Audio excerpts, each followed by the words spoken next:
Let them up, see what they talking about. Your name over numerous. How do I say that? Just over is fine. Okay. All right. So I got a topic today. Also, I just like to let people know the rules when they new to my panel. Just no cursing, respect the panel, respect the TikTok rules and all that. Okay. Who Totally comes first? understood. Yeah, no problem. Who comes first? Your friends or your partner? What do you think? Partner. All right. You can Your elaborate friends are more. the people you grew up with and you love and you respect, but your partner is the person you choose to build a life with. That's completely different. Right. Can we acknowledge that? Like that's how it works. I'm not saying your friends don't matter. Right. No one here is saying your friends don't matter. But a person you choose to build your life with and choose to build a family with, they gotta be a step above. Otherwise, why wouldn't you just stay with your friends? Yeah.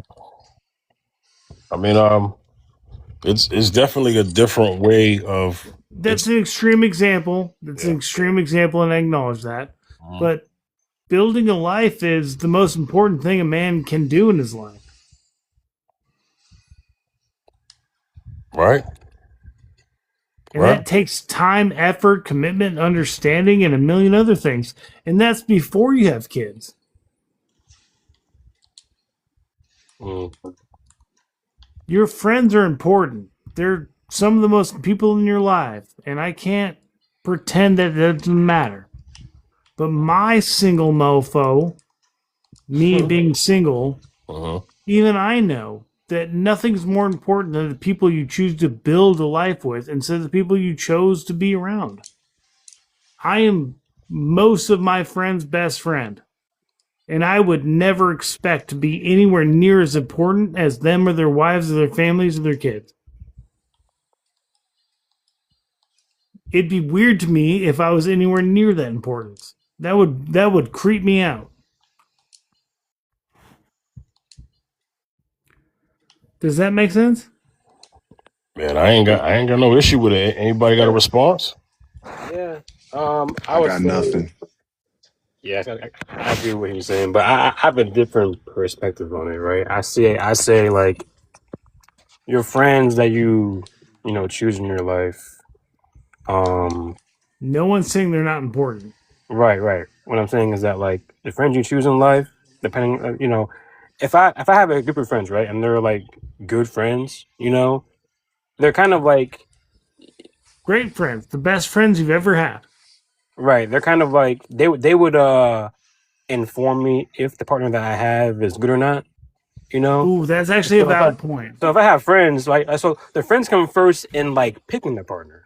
But then once the They partner is in my actually life, help you then with the it. partner Yeah. is the To first be fair, priority. that's actually a valid point. That's fair. Because we've all had friends in lives who picked the wrong person, and all their friends were like, hey, don't do this. We've all tried to save a friend from a bad decision. I'm not saying that's not wrong. But at the end of the day, if all your friends agree, you're still going to build a life with that person. Yeah, I would say like family, friends, like they're pretty good. They're good eyeballs to have on your side because like when you're looking for love, you're gonna be kind of like blinded by kind of some of the red flags or It's like the whatever. best person in your corner So that has ever existed. right, so your friends and your family are gonna be like good conduits to have, in terms More of like friends than family. Family can be pretty crappy on this regard. I think your friends are actually pretty better in this regard when it comes to like choosing your significant other. right. So I think family has a lot of other things going on. I can't speak for everyone's family because everyone has different situations, but like I feel family comes with like a lot of crap that we all don't want to deal with. So if your friends are going like that's the one, I'd rather listen to my friends in that regard. Does that make sense? Yeah, but let's put this in perspective. Has there ever been a time when your friends have been wrong about someone? yep. Twice. Only because they like them in themselves. That's the problem. See, with family, you don't have to worry about that with family. Let's see, at least my family, right? My family, they Okay, had my again, when I best. was They 21, that was a problem. I'm 37 now. This Well, isn't a problem anymore. yeah. Over 1 second. Let It's an Beyond go ahead. age thing. Go ahead, Beyond. right. So I grew up with women, right? I have my four sisters, my mom, my grandma, right? So like I was taught a lot of things from them or whatever. So I never really chose like a woman to take serious that I wasn't gonna be with for a long time. Now my current fiance, like they love her, right? And to me that's a good sign because like if they didn't like her, then I wouldn't even be considering marrying her. You know what I'm saying?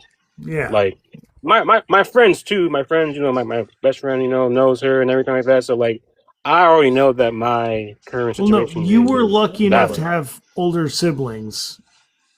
Yeah. Not everyone has that. My older siblings were all dudes. So it was all like, who's going to hit on who? You know what I mean? You had older girl siblings, which means they actually cared about you and actually wanted the best for you. I could be wrong. I'm just making assumptions here. No, you're not totally incorrect. You're not totally incorrect. You're like so my cousin, me and him are 2 days apart, right? Like So I usually, I brothers, usually, right? I usually go to him first about a lot of things, and so he never like steered me the wrong way, no matter what. It's always been like wisdom and just like good advice for long You're term. basically brothers. You call each Yeah, other cousins, but you're basically brothers. I get it. I yeah, have a close knit family myself. yeah. So that's my answer, Fifth, to that question. So you get a Well, very supported family and you did the best you could while falling in love. Sounds pretty awesome, honestly. Yeah. Over. Just make sure you're not let them kind of finish, man, because you kind of over talking. Respectfully, all right. So And just I kind will of be a little I patient. That's what I'm will saying. I will pause myself. I apologize, you're right. It's all good. I understand the passion. I ain't mad at it, but we want to make sure everybody's getting their turn. KJ, I know it's kind of a continuation from Monday's fifth at night conversation, but hmm what do you think, man? Who comes first, your partner or your friends? well, it's gonna always be the partner. Yeah, Um, that being said, you know, if you selected your friends and you vetted your friends and it's obvious that they keep good counsel, then that doesn't mean you don't take what they're saying into consideration. Sometimes the friend is right. Sometimes the partner that you're talking to ain't worth a you know what. Sometimes that's true. You got to have enough sense to figure out whether or not this is coming from a place of jealousy or this is coming from a place of genuine love and care. I genuinely care about my friend. I don't want to see them in a bad spot because they tried to pursue somebody that didn't care about them ultimately. I want to make sure that my friend knows that no matter what, I am going to have their best interest in heart. That's just it. So, it's really that's really what it ought to be about. Some people make some people make bad decisions when it comes to selecting their group of friends, and they end up finding out the hard way. Oh, this person actually had malicious intent when dealing with me, and now I'm reaping the consequences. I believed this to be somebody that actually cared about my well-being, but come to find out that couldn't be any further from the truth. You know, it's really about courting and vetting ultimately. So, but realistically speaking, should always consider your friends, or not. You should always consider your partner above anything else because that is the number one priority above all else. If you don't prioritize anything else, if you prioritize other things outside of that, then your priorities are completely out of whack. That's just how I see it. I think the difficulty of understanding this question for some people may come down to an ultimatum, and that's not what the question is about. It's not about your your girl, like one men up here, it's not like your girl saying it's either me or them. That's not what this means. But for some people may see that and be like, oh man, how do I handle that? You know, I think it's more so about who has the final say about certain things. In some ways, I think there are things that, as a person, a friend could feel a certain way about someone, and that's cool. I don't think you don't take heed to that advice. But at the end of the day, you're with that person, you're experiencing that person, so you have to let that be a chance as well. I think now if something is like obviously something that you can't that just goes against everything you stand for, that's different, you know. Um but then we also gotta it's also about not having knee-jerk reactions and jumping to conclusions without getting the answers once something is said or told. You know what I'm saying? And I think both things need to be evaluated. I've seen situations where people have lost friends over someone, or they lost their significant other for friends. It's kind of going either way, you know? Yeah. Yeah, I hear you on that. Yeah. Yeah. You Hey, playing Rivals, KJ? no, go ahead, Beyond. No, talking to KJ. He's playing Marvel Rivals. Oh, you heard that? Yeah, I heard that. Yeah. I am getting washed right now, so I'm not in a good mood. This is Jesus. I hate playing ranked. I just read the chat. My doppelganger. Hello, KJ. Good to see you again. Oh, we got a lady KJ. Yeah, it's my doppelganger. That's what's up. Salute to her. Flowers to her, the lady. Where's okay? Yeah. Well, you know. But yeah, man. No, I've seen. Yeah, I have a question, man, fellas. You ever been that friend giving a warning to a friend of yours, and your friend feels some type of way about it? Yep. Go ahead, Beyond. You don't have to name names, but whatever you want to tell, you can. Yeah. Give me 1 second. I got you. Hold on. One Okay. second. KJ, you ever been that friend giving a warning? Oh yeah, all the time. Yeah. I told my homeboy one time because he was dealing with this chick that had a whole kid. I'm like, bro, you can't even drink yet. What the hell are you doing? Why are you talking about taking care of a man? My words was a whole lot vulgar than what I'm gonna say on here, but Right, like, right, bruh, right. I'm like, what are you doing? Yeah, Are you dumb? I really got on his neck about it. I'm like, yo, yeah, this is probably one of the bruh. I love you to death, I do, yeah. but this has got to be one of the dumbest things you could ever be thinking about doing right now. Uh-huh. I never in a million years. I don't Mm, even like kids, so I'm trying to figure out where did you get the idea from? yeah. Man, I was perplexed. I'm like, yo, you dating that? That's when you, bro. Mm, Man, I had to cook him a little bit too, but ultimately I was like, yo, this is probably one of the worst decisions that you could ever make. right. If you deal with this girl long term, if you mess around and make a commitment that you can't stick with, you gonna end up fathering somebody else's child before you even start a legacy of your own. Is that something you want to do? And he was like, I don't know. I said, of course you don't know. You're not even grown for real. Like, I got 4 years on you. What are you doing? You Right. need to I think think. the wife comes first. Yeah. Well, hold on a second, DA. DA, real quick. Anybody who's new on my panel, I just got a few rules, man. Just no cursing, TikTok guidelines, be careful. And just respect the panel. That's all, man. So who comes first, your partner or your friends? In our case, because we're men up here, your girlfriend or your wife. What's up? Yeah, your wife comes first. Yeah. Yeah. In that context, your wife definitely, man. Now, if you're not married yet and it's your girlfriend, what you think? Does the answer Even, change or it's even, still the even same? no, it'll stay the same depending on the type of girl that I'm dealing with. Yeah. If she's a absolute feminine woman, Yeah. then she's gonna come first, whether girlfriend or wife. Okay. Okay. That's just how. So How you handle a situation at the girlfriend stage, right? How you handle a situation where your friends don't get along with the girl you with?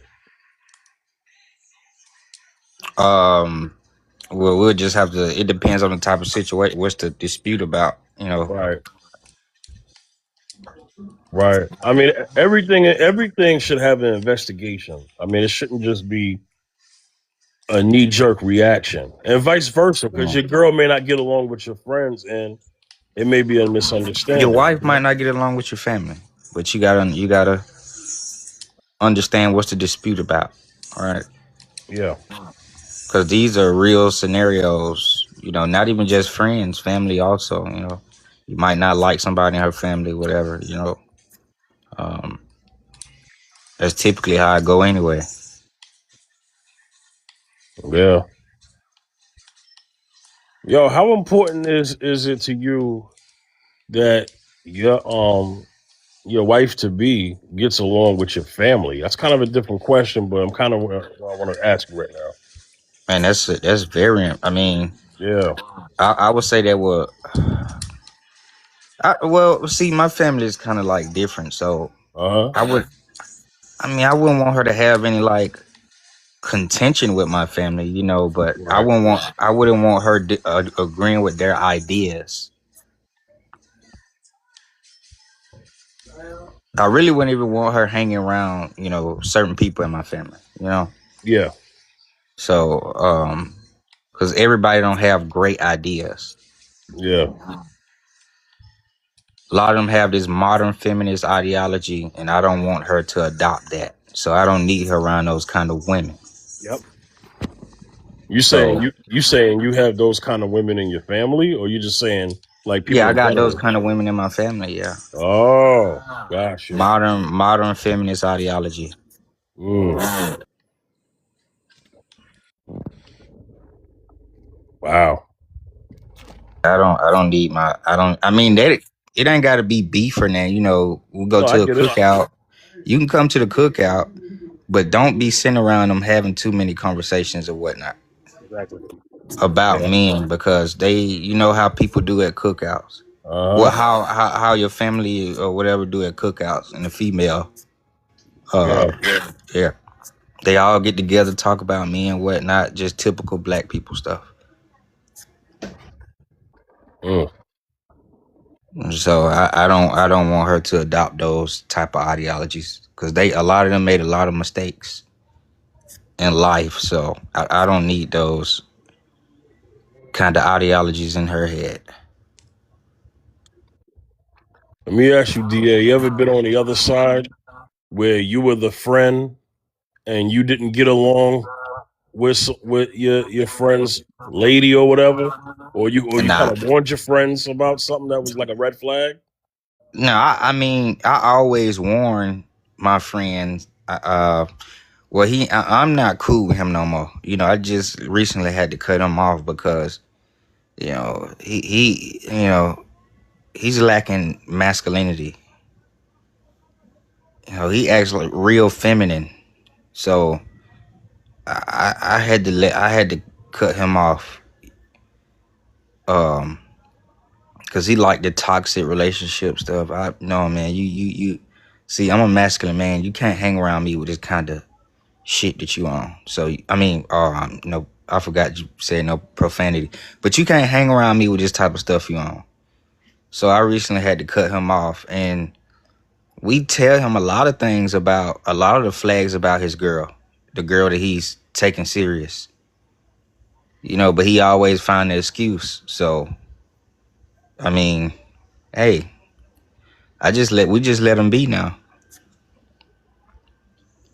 I hear that. Can't save everybody. Something wrong with him.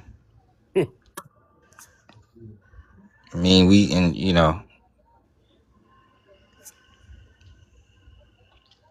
yeah, he just lacks masculinity, man. He acts real feminine. He like the drama, want to fight your girl and all that kind of stuff. You like the drama. I'm not, you know. Usually, masculine men don't want drama with their female. We don't want drama. We want peace. Zero. Yep. Yeah. We want peace from women. So, the type of stuff he's doing it shows that he's very feminine, man. He likes the drama. He wants to fight. Okay, y'all slap each other. Then I mean, just stay away from me, bro. Stay away from me with that kind of stuff. Yeah. I mean, yeah. So that's. But me having a issue with the girl, nah, I never had an issue with any of my homeboys' girls. And a lot of them don't bring their females around me, and it's not because I'm trying to get with them, but they feel I'm superior.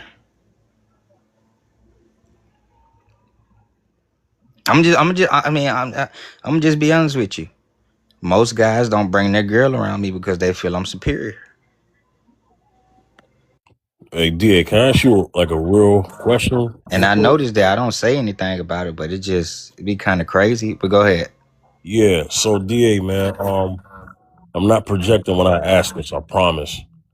But your opinions sometimes could be strong about a certain woman in your friend camp, and then your friends feel like, well, let me not bring Shorty around him because I don't want to hear what he got to say. Could it be that? I would say majority of the time it's not about that. Gotcha. Majority of the time it's about, oh, my girl might like him or something. She might try to fall for him, Yeah. And there was a thing with him with, the guy who I was telling you in the toxic relationship, lacking femininity. That was the thing with him. He wouldn't bring any girl around me. I'm talking about ex, his girlfriend. No, man, he just, I guess he feel I'm superior. So superior in looks, superior in characteristics, superior in personality. So I'm potentially like a threat to him. So, and I understand that I am different. So, but it don't gotta be like that, because I'm not trying to. If she's trying to go for me, then that's the issue with y'all. Because I'm not trying to get at her. I'm not trying to get at her. I've never tried to get at any of my friends' girlfriend, or any of my homies' girlfriend, so that's a them problem. Yeah. Yeah. Let me get to my brother here. Beyond, what you thinking, man? Everything you said, I agree with. I haven't had the experience of my friends not wanting to bring the girl around me. I've never actually been around friends that view the other friend as superior. Even if I guess all my friends that I have, we all have our attributes that we're good at or not good at and whatnot. But yeah, I mean, all my friends, it's the trust is both sides, and it sounds like your friends DA just don't trust you in terms of like being their girl around you. But it's not a you problem, like you said. That's really them. They're insecure about where they stand at with their girl, so that's their problem. But yeah, to his point about men wanting peace, that's correct. I can't stand arguments. I can have a conversation, but when it comes to my girl being offended or upset, it's like, damn, again, I gotta diffuse it and make sure that we're good before I go to bed, so that I'm not, going to bed without peace. So that's usually how I handle it. I wanted to answer your question, Fifth, about before, in terms of like, the one giving the advice to a friend. Um, Not necessarily about like women, but life in general, I guess. Like how to move about certain things. And people just don't listen. So sometimes as a guy, you have to let your guy friends just kind of like fail. I've been the guy that hasn't taken advice, and I failed before too. So I had to learn the hard way.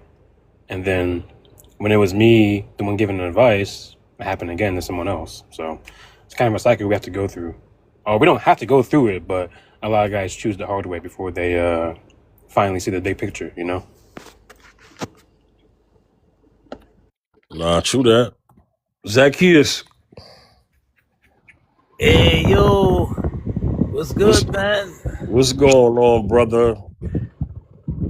Yeah, just driving around here, been busy, running all over the place. Yeah. Man, glad you on the show today, man. So my topic here, man, who comes first, your partner or your friends? Now I know you're a married man, so Yeah. I think you can easily answer this, but then also kind of like get into the shoes of people who are not married yet as well and answer it from their perspective if you can. Go ahead, brother.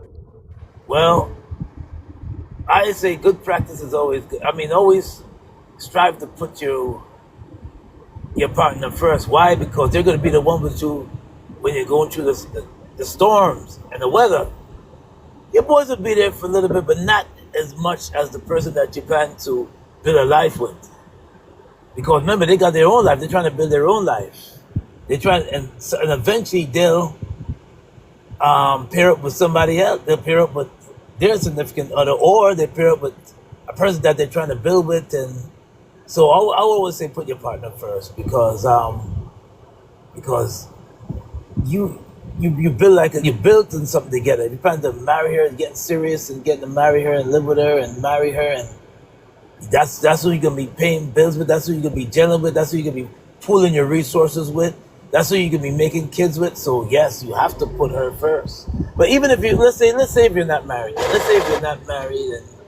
and you're dating somebody, but you're serious about that person, because you could date people and not serious about them. But let's say you're serious about that person, or it's mutual. The feeling is mutual on her end, and it's mutual on your end, and you want to build something together. You're building something together. So eventually, the goal is to walk down the aisle, or the goal is to build something with her. So, good practice of putting her first, because you put your boys first before her.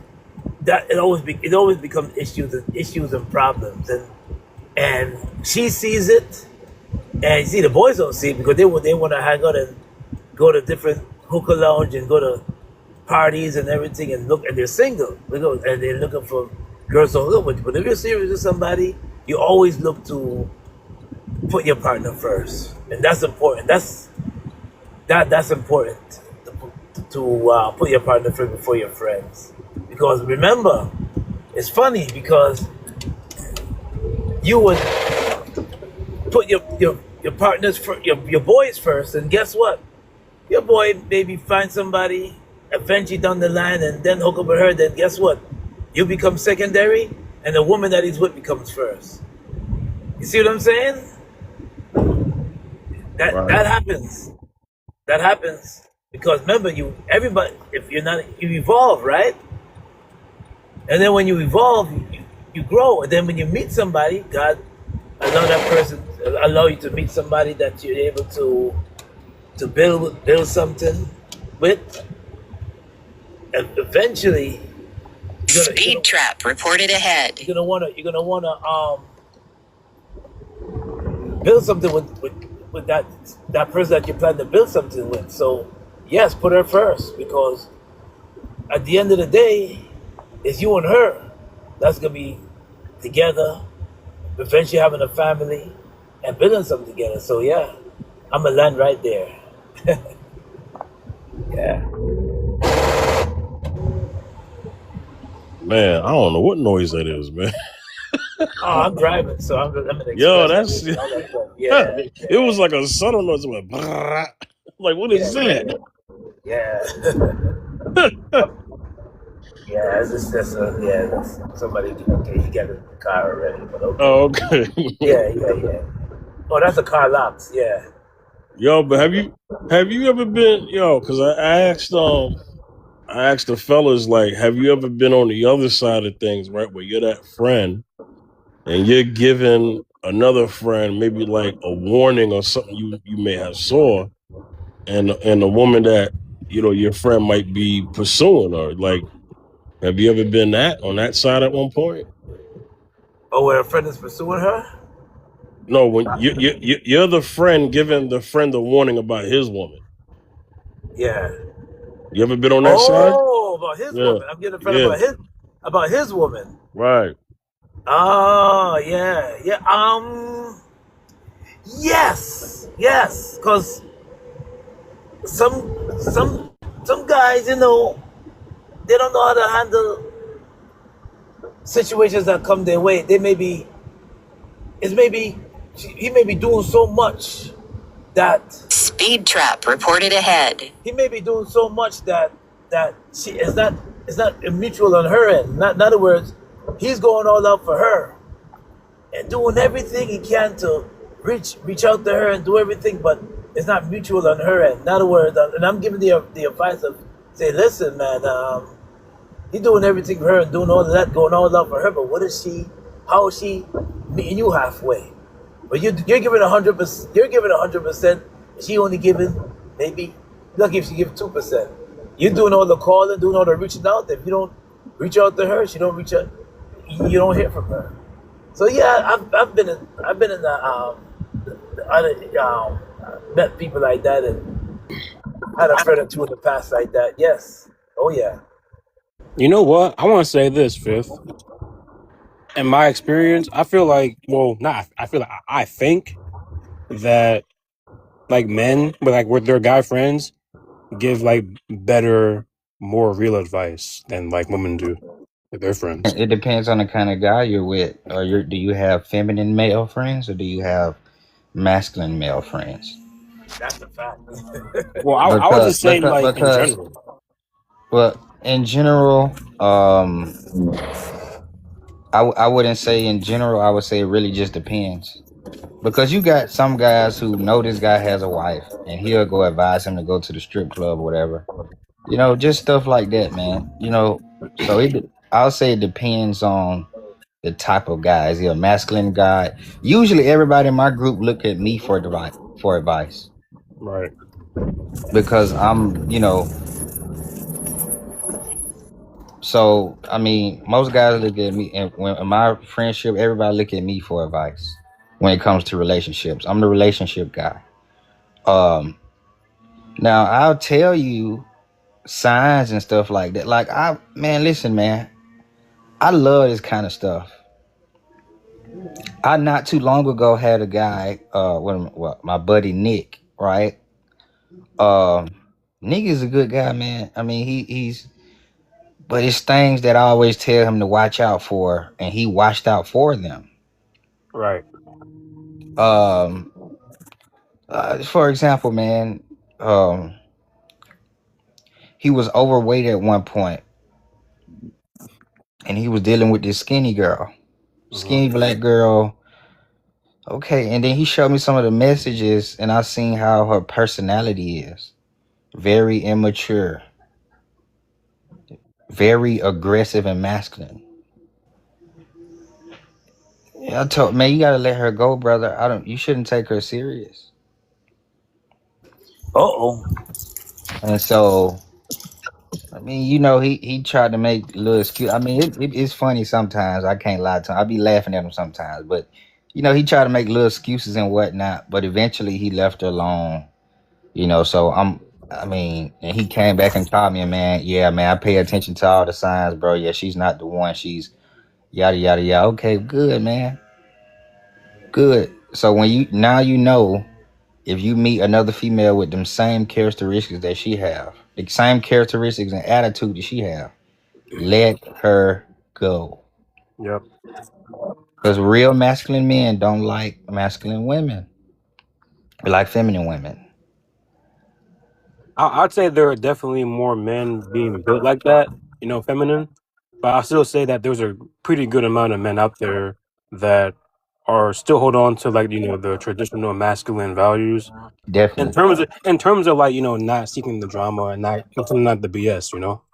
Yeah, definitely, definitely. I mean, you got something. Listen, and here's the thing. I've seen a lot of these old guys pretend like they're, masculine or whatever. Yeah. I've seen a lot of pretenders. Um, and especially in our community, I've seen a lot of these old guys be pretenders. They'll tell you good advice, yada yada yada. But when you see their interaction and encounters with women, it's like, whoa, you accepting that? I mean, listen, I can't make listen. I, Oh my I gosh. mean, you don't want to say nothing to him because he a good guy. He got good personality, and he always trying to give you good advice. And he older than you. And he older than you, but when you see him having interactions with women and encounters with his wife, you're like, whoa, this the Right. type of you accept this kind of stuff, man. Yeah. KJ was saying the same thing the other day. It was I'm about like, respect. damn, I looked at you as like a real masculine man, like a hero. Right. KJ was saying about respecting your elders or whatever, how like not everyone older than you deserves respect. If they're not doing things that are worthy of respect, then why should I respect them? Because they're older than me? No. No, I don't play by that old thing, respect, right? I think respect is given to any age. It doesn't matter what age you are. Um, Here's the thing. I don't respect Big Shirley. I don't respect women with modern feminist ideologies. I don't respect this. I don't respect that you can be 200 pounds at 5'4" or 5'5", wanting men who are making 200K a year in their 30s and 25 and 20s. I don't respect that. And calling yourself a boss chick when you working at McDonald's. Right. No. I don't respect that.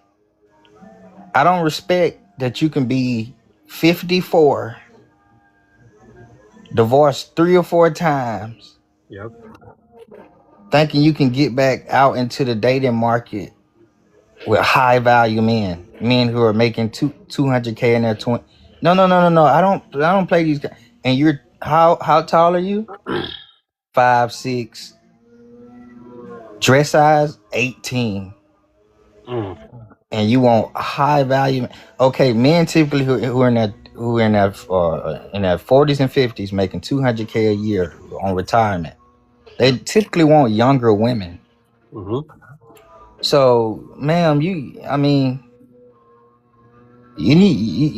probably need to get back to your whoever you divorce. See, and I always ask divorced women, why did you divorce them? Mm. And it goes straight downhill from there. Just no reason for divorce. Just Right. irrelevant. We have to kind of unpack that though, right?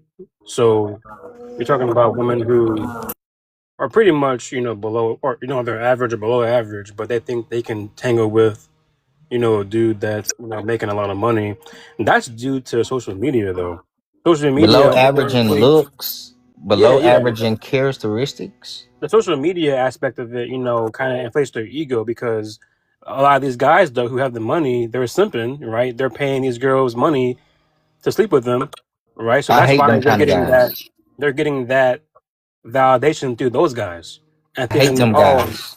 right, but those are the guys that are causing the problems. Yeah, I hate them guys.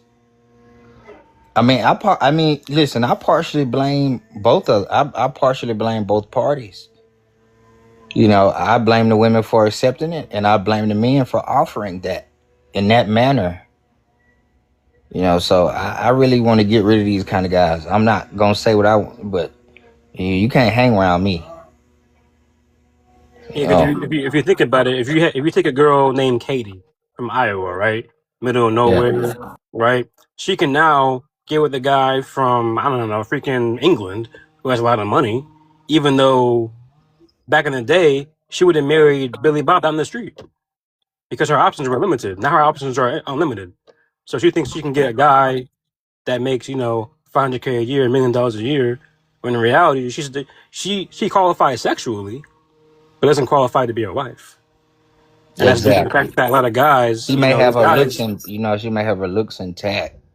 But a lot right? of these females who want these guys, when I ask them about their weight and their height, it goes left. And then I ask them, okay, how many kids you got? Got 2 kids. Do you want any more kids? No. Okay, this stuff goes left. A lot of stuff go. But anyway, back to the men. Back to the guys. I want because I want to finish. Back to these fake masculine old guys who pretend to be. Let me give you an example.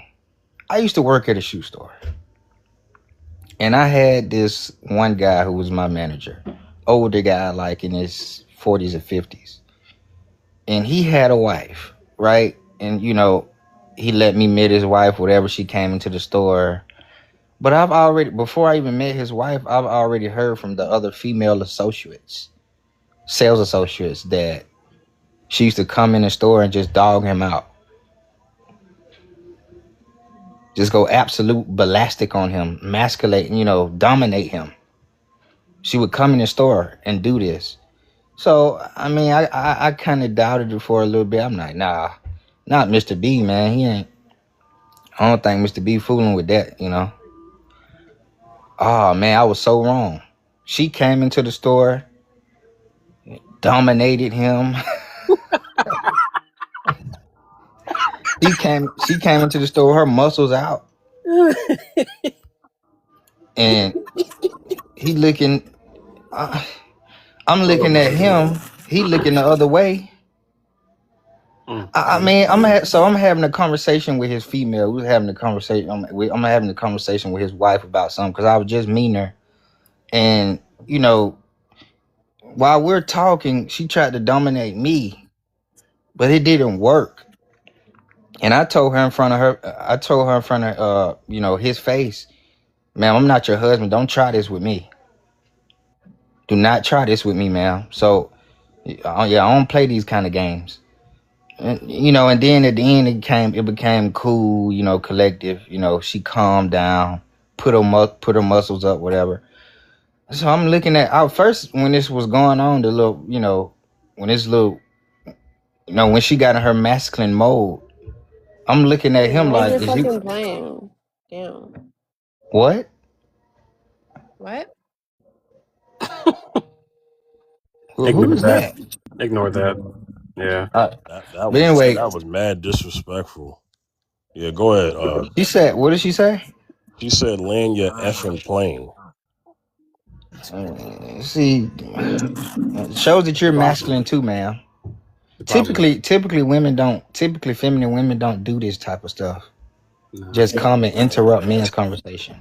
Yeah, they don't do that. I mean, so okay, but anyway, let's get back to it. So yeah, the guy, I'm looking at him, he's looking at me. I mean, I'm looking at him, he's looking the other way like he don't see what's going on. Are you not gonna tell your wife to stop this shit that she's doing? She's being masculine right now. And he's not doing anything. He's just looking the other way. And he's like right beside me too. And I'm looking at him. He's looking the other way. I'm like, bro. So, okay, cool. If you're not going to do it, I'll do it. And I did it. And I'm like, oh, man. I done started a fight when y'all get home. Because now he finna be like, oh, when he tell you to be quiet, why do you be quiet? I mean, because you let the girl dominate you, man. You've been letting this female dominate you for too long. And now you want respect as a man. So when I put her in check, it's a different kind of... I don't play these kind of games. Now, I know I started a fight when I got home. I definitely started a fight. I know for sure he pressed his wife when they got home. When I tell you to be quiet, why don't you be quiet? When he tells you to be quiet, you be quiet. You've been letting her dominate you for too long, my friend. But anyway, there's the moral of the story is you have a lot of fake masculine guys out here who pretend to be masculine or whatever. You know, there's good advice, good old guy, but he gets dominated by women and his wife. So anyway, yeah. Hey, hey, Dr. Love. Hello, good evening. Hey, so I have a topic here. Who comes first, your partner or your friends? Let me give the context. So the context is not like ultimatum stuff. It's not what I mean. I just mean like in terms of like priority and stuff like that, right? So you can answer it from different perspectives. You can answer it from the husband perspective or just the boyfriend perspective. You know, someone that you are in a relationship with. It's no marriage yet, but you can answer it from both of those perspectives. Go ahead, Okay. Dr. Love. So as a partner, from a priority point of view, I would say your partner has to come first. Obviously, second to children. And I always say that second to children, your partner comes first. And I think, you know, where the difficulty sometimes comes is when you've had friendships that have been lifelong. You should never be put into a predicament where you have to choose between them. But if your partner, you know, requires something, you know, I don't know, who's invited you out next weekend and then your friends say, oh, there's this thing going on. And even if they're lifelong friends, in that incident, I think it is, you know, you have to prioritize. So for me, your partner would come first and your friends would have to. And if they're good friends, they will understand. And you just try to balance the scales. And I land. Well said. Yep. Yeah. Now, Dr. Love, have you ever been the friend that has not gotten along with your friend's boyfriend or husband? Oh, yes. Few times. Whose fault was it? Be honest. Do you know what it is? I say a few times. I have a very small circle of friends, Fifth, and these are my sisters. They're like blood. So when a partner comes in, I am really happy, and obviously I want their relationship, and I take a sidestep. I'm not one of those friends that's an interfering friend. And when my friend asks me for advice, I'm, you know, just playing on her side, even though my loyalties are to her. But the way I look at it is, I love her, therefore I want her to be happy, and maybe she's not seeing something within her relationship that is her fault. So I point it out.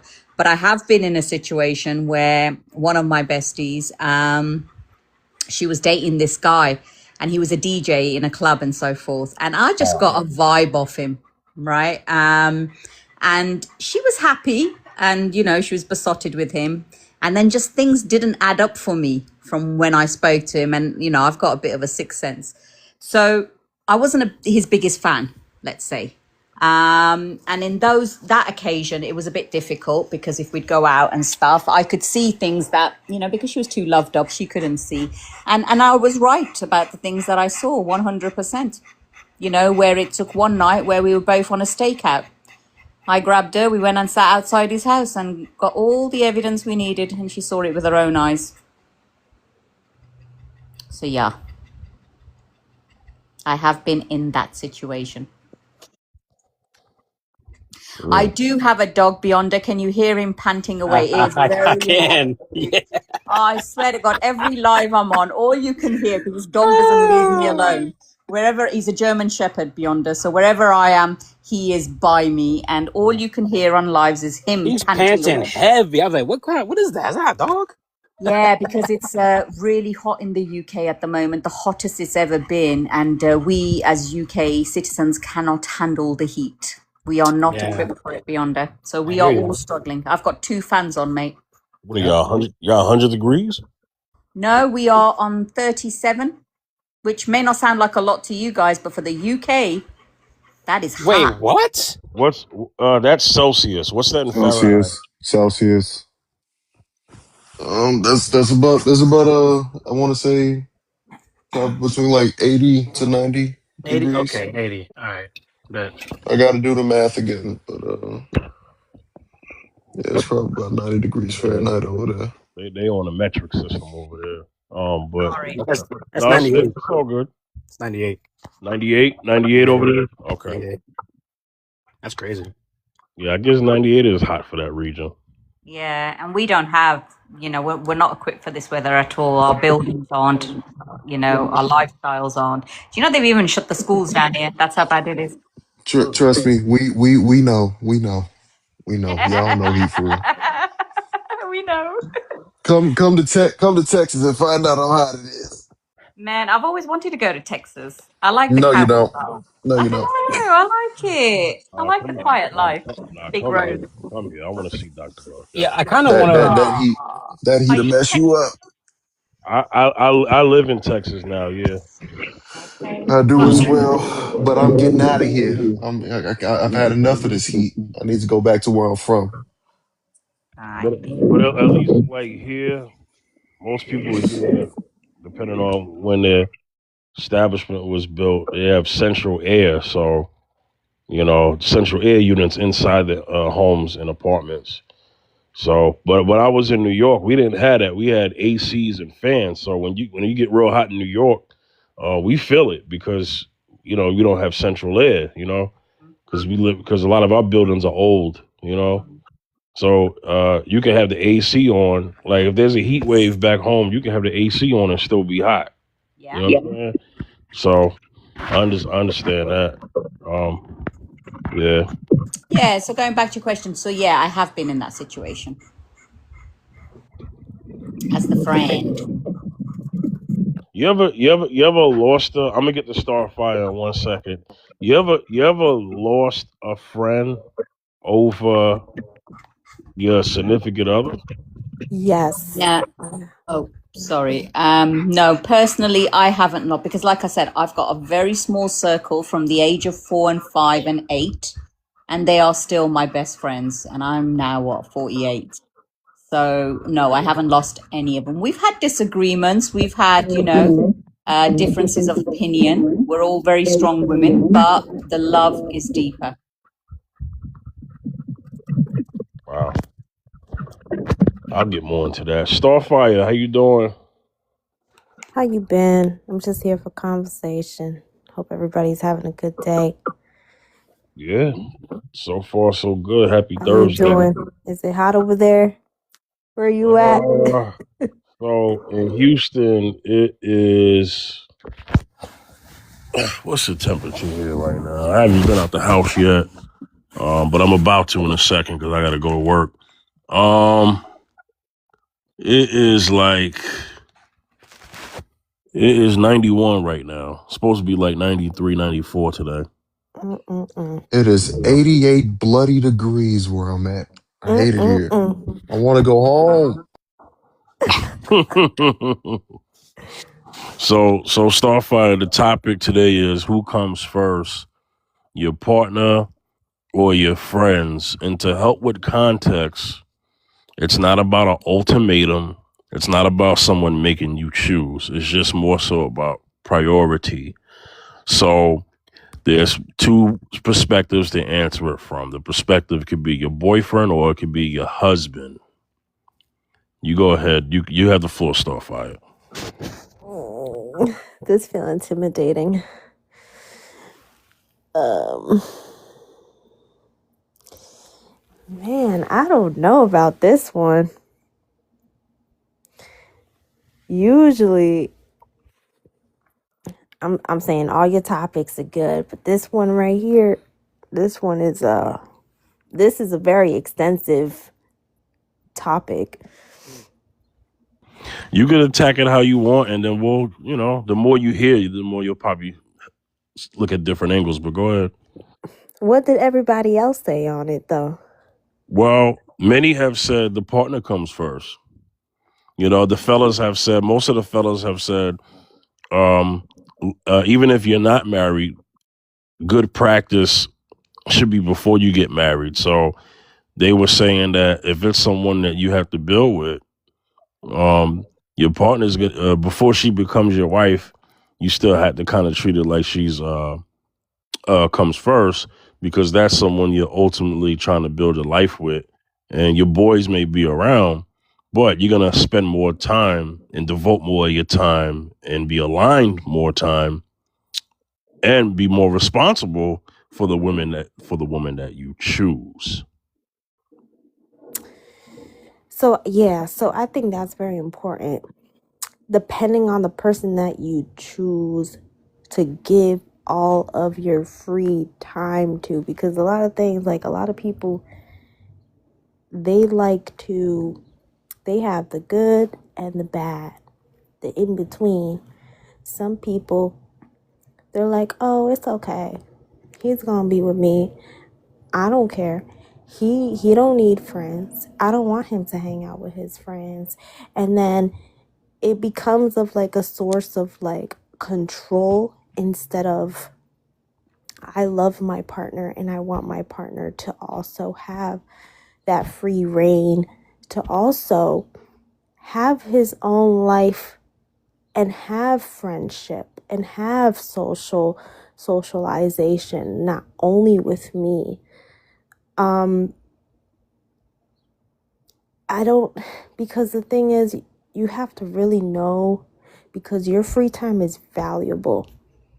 And if you give it to the wrong person, you could be siphoned of your energy as well. I wouldn't particularly, I would say, yes, give it, your partner does come first. Yes. If you're married, of course, your partner comes first. Your partner will always comes first, because you have a life with that person. You have a house, maybe you have investments, or you have a life with this person. This person knows you, and you sleep with this person, right?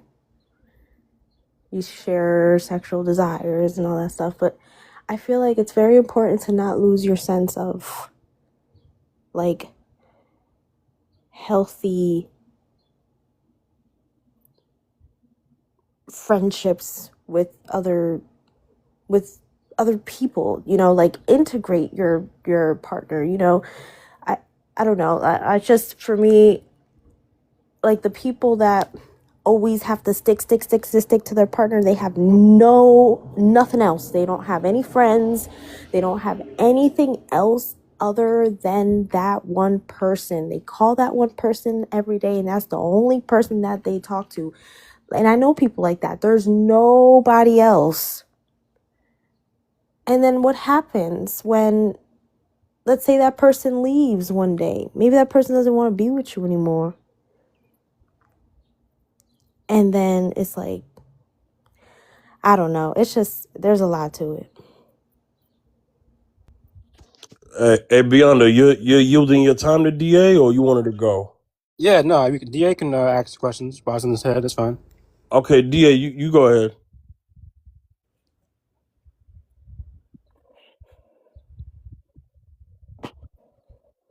DA. Oh, he said, hold on. Okay. All right. All right, well, I guess I'll... Yeah, go ahead, Sure. Go ahead, Beyonder. So, I have a prime example about this, right? So, me and my fiance, we've been together for 5 years, right? Getting married in December. And the first year we were, like, really together, I had visited her in Charlotte and, was planning to hang out with her. Was planning to hang out with her for the month of December.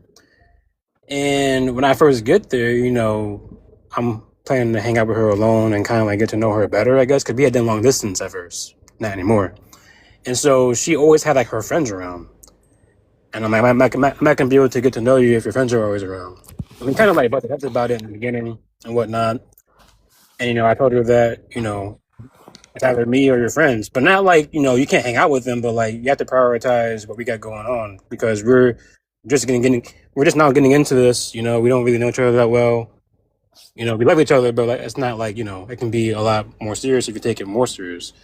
And so she, didn't like it at first because she thought that I was being like kind of mean to her friends, but she understood and she was able to, kind of like put her pride to the side and she started to, prioritize me more. And that's kind of like what, sent our whole dynamic in a healthy way. And we've been good ever since because she listened to what I had to say and she understood that I wasn't saying you can't hang out with your friends, but I'm saying that while I'm here and visiting you, that it's like me first because I'm here for a month and then I'm going back to Connecticut. So she had to like kind of like choose which one was more important. And so if she had chose the other way, then it might not. Who knows what would have happened? But she, realized that listen, love this guy, and I do want to be with him. So I'm just gonna go ahead and, plan things with him and leave my friends out of it. Now, over times where like her friends are, tagging along, sure, I don't mind that, but I can't be every time that we hang out. So that's kind of like my example in terms of like, friends or partner first, whatever. We did have that problem in the beginning, but then that got fixed real quick because I wasn't having that. If it was the other way around, I would have sent my friends on their merry way because, I'm trying to build a life with this woman.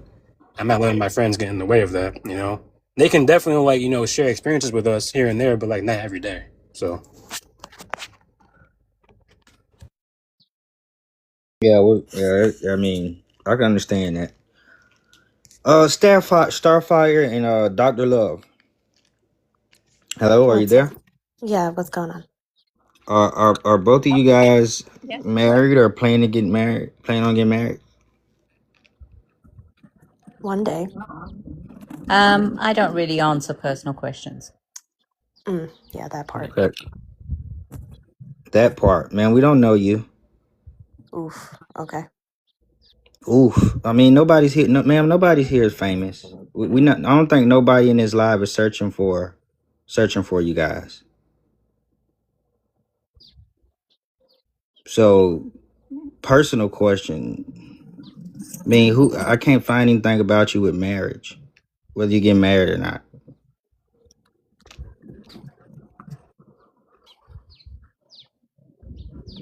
But anyway, Star, are you in a relationship?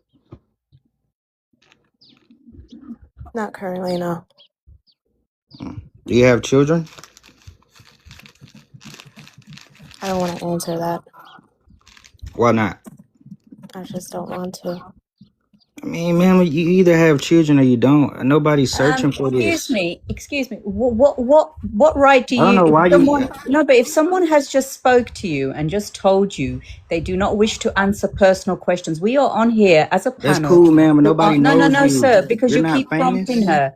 But sir, you keep prompting her. She has Okay. answered your question, Ma'am, but you're asking her to ma'am, continue. The ma'am, question you're not is, famous. would You're your not partner? famous.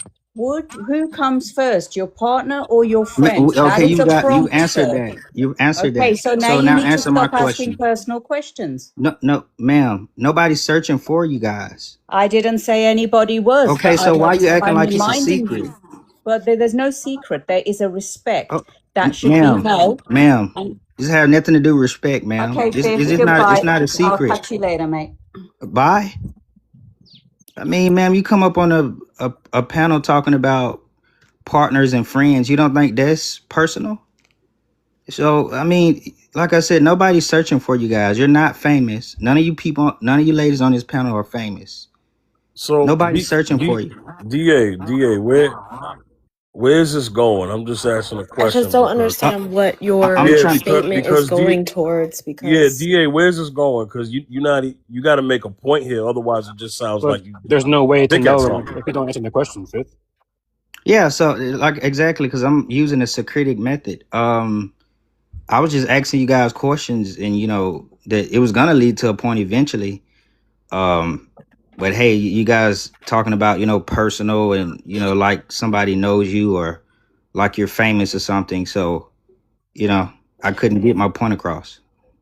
So let me do this, DA. So let me give you a scenario of a woman. So a woman doesn't have any kids. What would be your retort?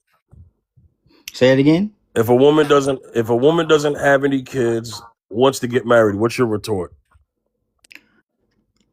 I mean, if a woman doesn't have kids, that's okay for me personally. I mean, but the thing is, I just wanted to ask them some questions, a line of questions, mostly like was test questions, a line of test questions, but nobody would track and follow. So, But what test and then questions you're are you gonna say, then justifying? you said clock it like, what do y'all get this? This is why I say a lot of you ladies copy the new wave now. All this clock it stuff. It's not about a new wave. If I told you that I was single and that I wasn't married, would my prompt not be justifiable? Would my commentary not be justifiable No, to ma'am, I'm you? not even talking about the prompt anymore because you No, already no, no. answered But the I'm question. asking you because the thing is now you're reverting to, oh, you think you're famous, so now you're pinpointing No, me no, into it's, something that ma'am, that's wasn't not what I even said, ma'am. justifiable That's in not what I, in the whole ma'am, excuse situation. me, You did excuse say me. I'm that. You talking. said no one's looking for you. You're not famous. Like, what is Exactly. that? What are you talking about? This is Exactly. a That's what I looking platform for said. where them. Excuse we're me. here I to love talk looking for about them. things. Hey, yo, Yes, hold sir. on Sir, one second. to be fair, you were over talking her in the middle of a statement. I think you should let her finish. Yeah, because Yeah. she incorrect. She was incorrect on Okay, my don't position. interrupt. Don't interrupt an opponent when they're making a mistake. Then, right? That's also Yes. a part of the Why Socratic wouldn't method. why wouldn't I help the opponent be correct on upon my position? It's Let me also a part of the Socratic method. Never interrupt an opponent when they're making a mistake. Did you know that? If she's making a mistake, you Show let her me, make the mistake and then correct show her me after that. she's done. It's called decorum. Can you show me that within formal No, logic? no, just let her finish. Okay, That's so all you're I'm just asking. making shit up. I'm just asking you to let her finish what she was That's saying cool, in but you're not full. going to be correct on my position. I want you to be correct on my position if you're going to critique it. Then correct Are her you a after. lawyer? Are you a yo, lawyer? Do you work for I don't police have to be a enforcement? lawyer. but Like, what are you? You're not DA, famous. You're not hold on one anybody. second. You're not Hold on, nobody. Yeah. hold on. Who are DA, No, you? you're nobody. I'm famous You're on my other nobody either. account. You're not famous. I've been famous before TikTok. Can y'all hear me? Can y'all hear me? Nobody. All right. Let me get some order up in here. DA, you changing the energy on this panel, brother. You changing the energy. So I'm just trying to figure out where you going because you said you earlier made a claim about men being feminine. So DA, where you going with this? Because you really changing the energy. It's cool, bro. I got you. Yeah, it was nice talking to you, brother. All right, man. You see, that's rude. He asked her a question she didn't want to answer. She doesn't have to answer. And then he's talking about like masculine and feminine. Why did he drop? All right, so Sorry, but Dr. Love and Starfire, come back up because I don't know what that was about. KJ, I'm not bugging, right? No, you're not. it was rude. Very, very rude. That's why I came up, but I'm at work. Brother man's a disgrace to Kevin Samuels. I'm just gonna say it like it is. I'll be listening though, okay, Fifth? All right.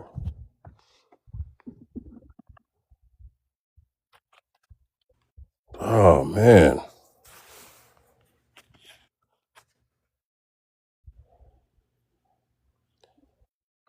Yo, Beyond, are you there, man? Yeah, I'm You here. just killed the vibe. All right, you my boy, man. Did I Yep. go wrong here or was it him? I'm just where we at with this? No, I understand what happened. I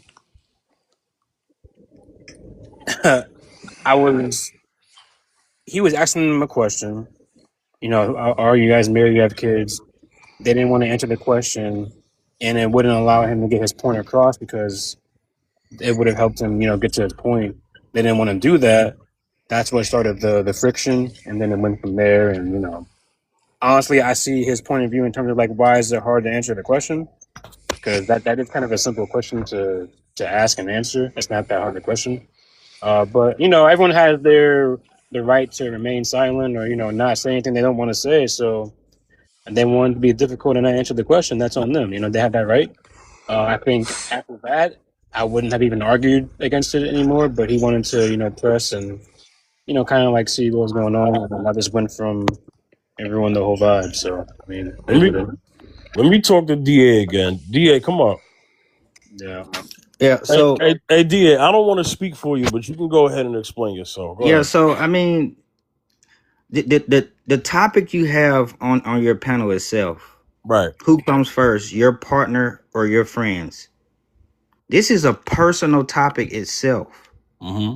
So when I ask you about your relationship, you acting like you didn't already follow up with something that's personal. You've already came on here answering personal questions, your partner or your friends. But when I ask you about your relationships, it's an issue. So the logic isn't following. Non sequitur. You're not following. So, and brother, you saying I'm a disgrace to Kevin Samuel. I don't understand how I'm a disgrace to Kevin Samuel. In what way am I a disgrace? Because the females came up here answering the personal question that's on the prompt. But when I ask them a personal question about their relationship, it's an issue. Yeah, I don't. The intimidation. The intimidation. Well, you gotta ask my brother KJ because he the one who said that. Yeah, that's KJ, what you got that's why I was KJ. You got just a retort? Yeah, I do. Sorry, I had to run to the bathroom. Yeah. So Kevin Samuels, he in any moment that he asks a personal question and person, usually a woman, refuses to answer the question, he doesn't but press. before you go though, just let No, Rebel no, no, no, let no, no, Rebel no, go. no, no, no, no, no, no, no, no, no, no. You can do that with the ladies. You're not doing that with me. Calm down. Let So Rebel go. no, You should let her you don't go. run. You don't run anything in here. I'm going to finish We'll retorting come Hold because on, back you hold to asked on, me a it. yeah. direct question. No, Hold you on, asked yeah. me a direct Hold on, question. yeah. Go ahead, KJ. Go ahead. Go ahead. So getting back to what I was saying, right? So Kevin Samuels, usually when a question is asked to whomever is on his panel, or when he's asking a question to a lady when he was on somebody else's panel, if they said, I don't want to answer that question, he doesn't press it. He just leaves it alone. Okay. Usually he would take that as, okay, she has something to hide, but he would keep it moving because there's a main point that would be made. So you had a point that you wanted to make. Rather than actually make the point, you wanted to press them to answer a question that they were exercising their prerogative not to answer. I don't remember not one time Kevin Samuels ever did that. And see, this is what's wrong with a lot of dudes today. Hold on. Keep your mic muted because I'm not done. The reality is that you have a lot of dudes that will claim that they look up to Kevin Samuels and that they're living up to his expectations while doing the exact opposite of what he was actually trying to implement, right? You're just looking for a moment to have that another, I just owned a masculine woman moment. I see right through it. Yeah, It's so bullshit. Excuse my French. again. She didn't have to answer the question, but I asked why was her reasoning for not answering the question since she already She don't have to. She answered don't it. have to give you that answer either. Wait. Now I'm speaking. So she already answered a personal question regarding the topic. So when I asked her that personal question, why couldn't she answer the question? I'm not necessarily trying to force her to answer the question, but I'm trying to get the reasoning on why she would have answer the question, because she's already answered the question regarding the topic, which is personal. So again, this is not a disgrace, brother, to Kevin Samuels. You're just yapping. Respectfully. Yeah, and respectfully, just like she chose not to answer your initial question, what makes you think that she would want to answer why she doesn't want to answer that question? Then you made a claim about the Socratic Don't method. deflect. Don't deflect. Answer my question. No. I'm saying, look, you made a claim No, about the Socratic method, don't like you know deflect. about And philosophy. don't deflect. Answer my If you question. want to talk about philosophy, we can. But No, I don't want to talk I about don't philosophy think right you're now. there with me yet.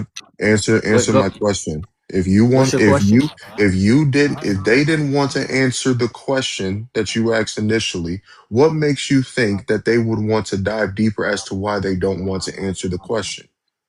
Yeah. So again, I was asking why I wasn't trying to force them to answer the question. Yeah, and they don't have to answer that either, right? Answer what question? They don't have to answer why they don't want to answer Yeah, your they initial don't. question. They don't. So then why were you pressing I have them? no issue with that. Why were you pressing them about it? What do you mean press? In what way was I Why pressing? were you pressing them about it? Exactly what I said. In what way? You kept Big guy. egging them on. What are you trying? Like, why wouldn't In you what way? answer? Why In what won't way you was I answer the pressing? question? Were you not? You weren't doing that. Big KJ. In what way was I pressing? Literally what I said. You kept bugging them. Why won't you answer the question? Why won't you You're answer the not you're question? not giving me the sentence that says that I was He pressing did. your He I did. issue. literally What His just way? words, did. KJ. His words was, "Y'all are not celebrities." So, Da, what he's saying is, why the added commentary after that? How come you Right. couldn't just Yeah, move I on? said they're not Yeah. celebrities because nobody's like personally searching for their life. Right. Like nobody's trying to find information to harm them or But come to their Right, crib. AJ's but Da, can I say this to you? Just Yeah. like, okay, so I have a rapport with Dr. Love. I have a rapport with Starfire. So if I was the one that asked them questions, they may have answered it, but they don't know you. So that's the thing about strangers, right? If they don't have a rapport with you, especially ladies, they're I not don't going know to you answer and your I answered your questions. question on the prompt. Say it again. I don't know any of you and I answered your question on the prompt, which is a No, personal you question. that's true. And you know what? Any person who comes on this panel, Rebel, hold on one second. I'm sorry.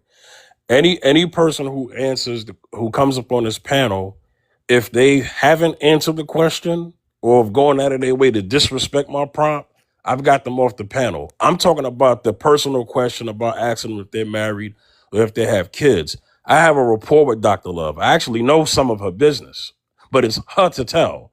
But it took for us to have a rapport for her to get to that point. Starfire, I don't know Starfire as much as I know Dr. Love, but me and Starfire's conversations have been pleasant. So what I'm saying is when you're dealing with certain people, everybody's not going to be an open book like that. Yeah, they don't. I mean, I'm not saying that they have to answer. I'm just laughing at the reasons on why they don't want to answer. So, I mean, that's cool. You don't have to answer anything. I just wanted the reasoning for it. So yeah. Anyway, Rebel, go ahead. I don't want to take up your time. Who I believe come first is your partner, because if you want to genuinely build a connection or pursue this person fully, I mean, go like do it. Like why would you prioritize your friends? That's all. That's where all I had to say.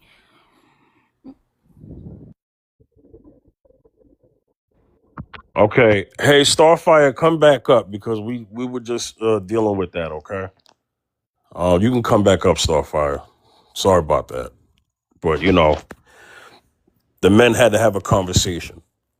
This is how things, get handled in the community. You know what I'm saying? The men got to talk to the men, you know?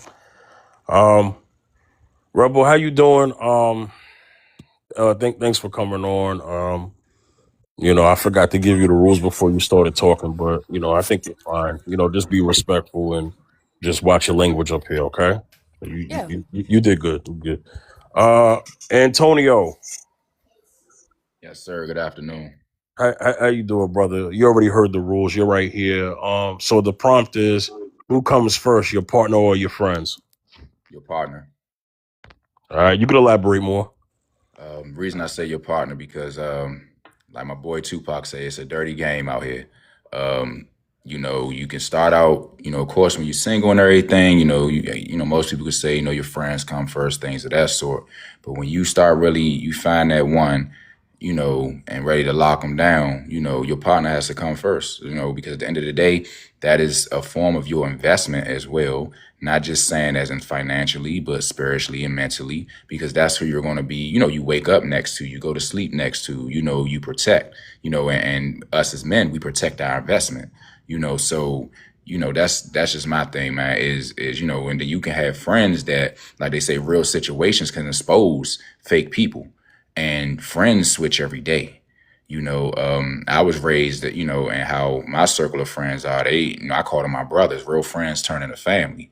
As in, my kids, because I have kids, they look at as in my friends, my male friends look at them as uncles. You know what I'm saying? Like, we have time in this thing. We don't cross that line. But you do, but I do live in reality. You have a lot of, and I'm just speaking on my side as a man, you have a lot of so-called male friends that backdoor you to try to, hit your lady. So that's why it's like it is a dirty game out here. So I would never put my friends before my partner when it's time for me to lock down that woman, because I've seen so many situations and I've been in so many situations where my woman, my lady was realer than the friends I thought I had at the time. So I land there. Yeah, I real quick, I'll say to Antonio's point, like, and this is about like friends in general. Like when you're, in grade school, middle school, high school, making friends is easy. I can be friends with the whole school if I wanted to. Right? But when you're an adult, paying your own bills, driving your own car, that's when like the word friend actually has meaning to it. So you really have to like pick and choose who are your friends. Like, like if we're really being honest with ourselves, like I have like maybe like 2 or 3 real friends in my entire life. Do I have like acquaintances and old friends I had from back in the day? Sure, but they're not my friends that I invite over to my house and have them around my girl. I don't have that. And the friends that I have already have girlfriends, already have people in their life. So to his point, you are correct. Like I feel like the more friends you have, like the more guy friends you have, the more prone, one of them is, bound to backdoor you, like he said, So you just have to pick and choose, who you're around when you're like older. Because when you're older, people who are around you are going to make or break you. So it's kind of like you have to cast your own life, Treat it like a movie. People that you have in your life and like in your movie, so to speak, are going to make that movie or break that movie. And if you don't have the right cast, it's going to be a bad movie.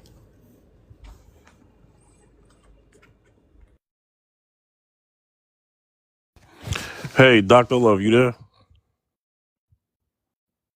Hi, yeah, yes, I'm here. Thank you. Okay. Let me personally apologize to you, okay? We dealt with him, okay? So one of the things that I like to do up here is have decorum, but I also have a situation with when it comes to community standpoint in terms with dealing with men, right? I think men should deal with men. And so we dealt with him. Okay. We got to the bottom of what was going on and just basically was like, look, you don't have a rapport with them, so you can't talk to them. Like I have a rapport with you. I have a rapport with Starfire. I don't try to get personal with you, but I know some things about you, but it's your story to tell. Okay. And with some people, if you don't have a rapport with them, if they don't want to answer your question, they don't have to answer your question. Keep it moving. Not everybody's going to be an open book. 100%. Okay. So I had to deal with that. I had explained to him when you're coming on a panel with strangers, you're going to get that opposition.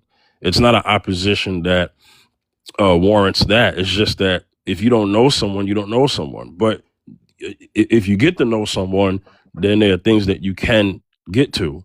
So there's no entitlement. There's you're not entitled to get an answer from a personal question if the person doesn't want to answer it. Ask something else, or just make your point. Yeah, can I add on to that, Fifth? Yeah, go ahead, Beyond. I would just say I'm not defending him, but I do understand like what he was getting at. He was more so questioning the logic behind why they weren't answering the question. And I support Dr. Love and Dr. Starfire's, whatever reason that is. I'm not opposed to that. That's fine. I wouldn't have pressed it. I would have left it alone, I would have made a hypothetical point and I would have made the point, using another situation, right? But he was more so questioning the logic behind why you as a host, right, ask these personal questions anyway, but then they don't want to answer the other personal question. That was his reasoning to it. I'm not saying that it's right. I'm just saying that's what he was coming from. He just didn't articulate it in the most appropriate way, Correct. And you know what? I hear that. And I think here's the thing. There's a couple of things with that gentleman. First, his energy. I'm a very energy kind of person and I pick on people's energy and that reaches me before their words do. So his energy for me personally was off. Something about it that didn't feel okay. So that was the first thing. Second thing is, it is my prerogative to answer the question that someone is asked. And if I choose to answer it, then I do. If I choose not to answer it, then I don't. Do I need to give an explanation? No, I don't. If I've said I do not wish to answer that, any gentleman or anyone with any logic would think, okay, I've asked a question, read the room, read the environment, okay, I'm going to drop it. But antagonizers won't. They will continue pushing and pushing. What got me was when it wasn't so much me, because I can handle myself, and I'm sure Starfire can as well. But what really pushed me was when he was talking to Starfire and she'd already said it, and I could hear it in her voice. There was that level of intimidation a little bit, even though she's probably a really strong lady. And she'd already told him, no, I don't want to answer that bit. And it was like, when sometimes someone asks you a question and you feel like you have to answer it.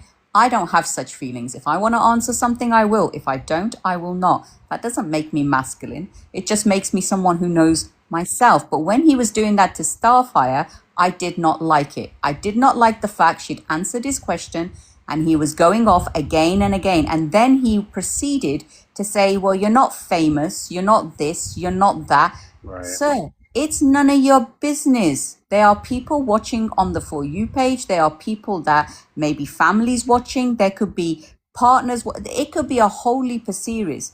So it's not about being famous. You're on social media. What you put out here goes in loops and hoops and whatever. And if it's someone, maybe if, like Fifth said, if Fifth asked me the question, I'd probably answer it because I have a rapport with Fifth. I kind of know Fifth. But if a complete stranger, it walks up to me and starts asking me personal questions, no, sir, I do not have to answer to you. And I most likely wouldn't. Not because I don't have to or there's a big reason. I just choose not to. And that should be acceptable for people who don't accept that and they want to keep going. There is an ulterior motive. And for me, that's enough. And I don't need to sit around people who are going to do that. And I don't go on many lives.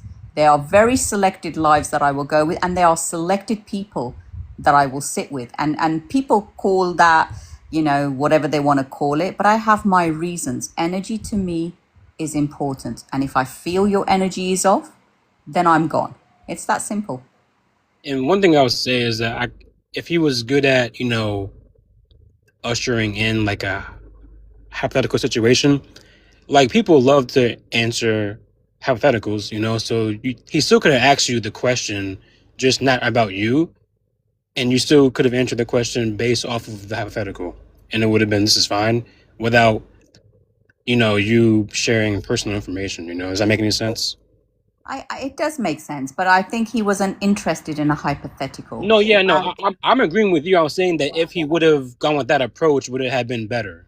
And I think Snatch TV is probably him as well, under a fake account. And this is one of the dangers of social media, because people come off different accounts. You don't know who they are and whatever. I don't feel the need to justify myself to faceless people I don't know or have a rapport with. I honestly don't feel that I need to or want to or have to.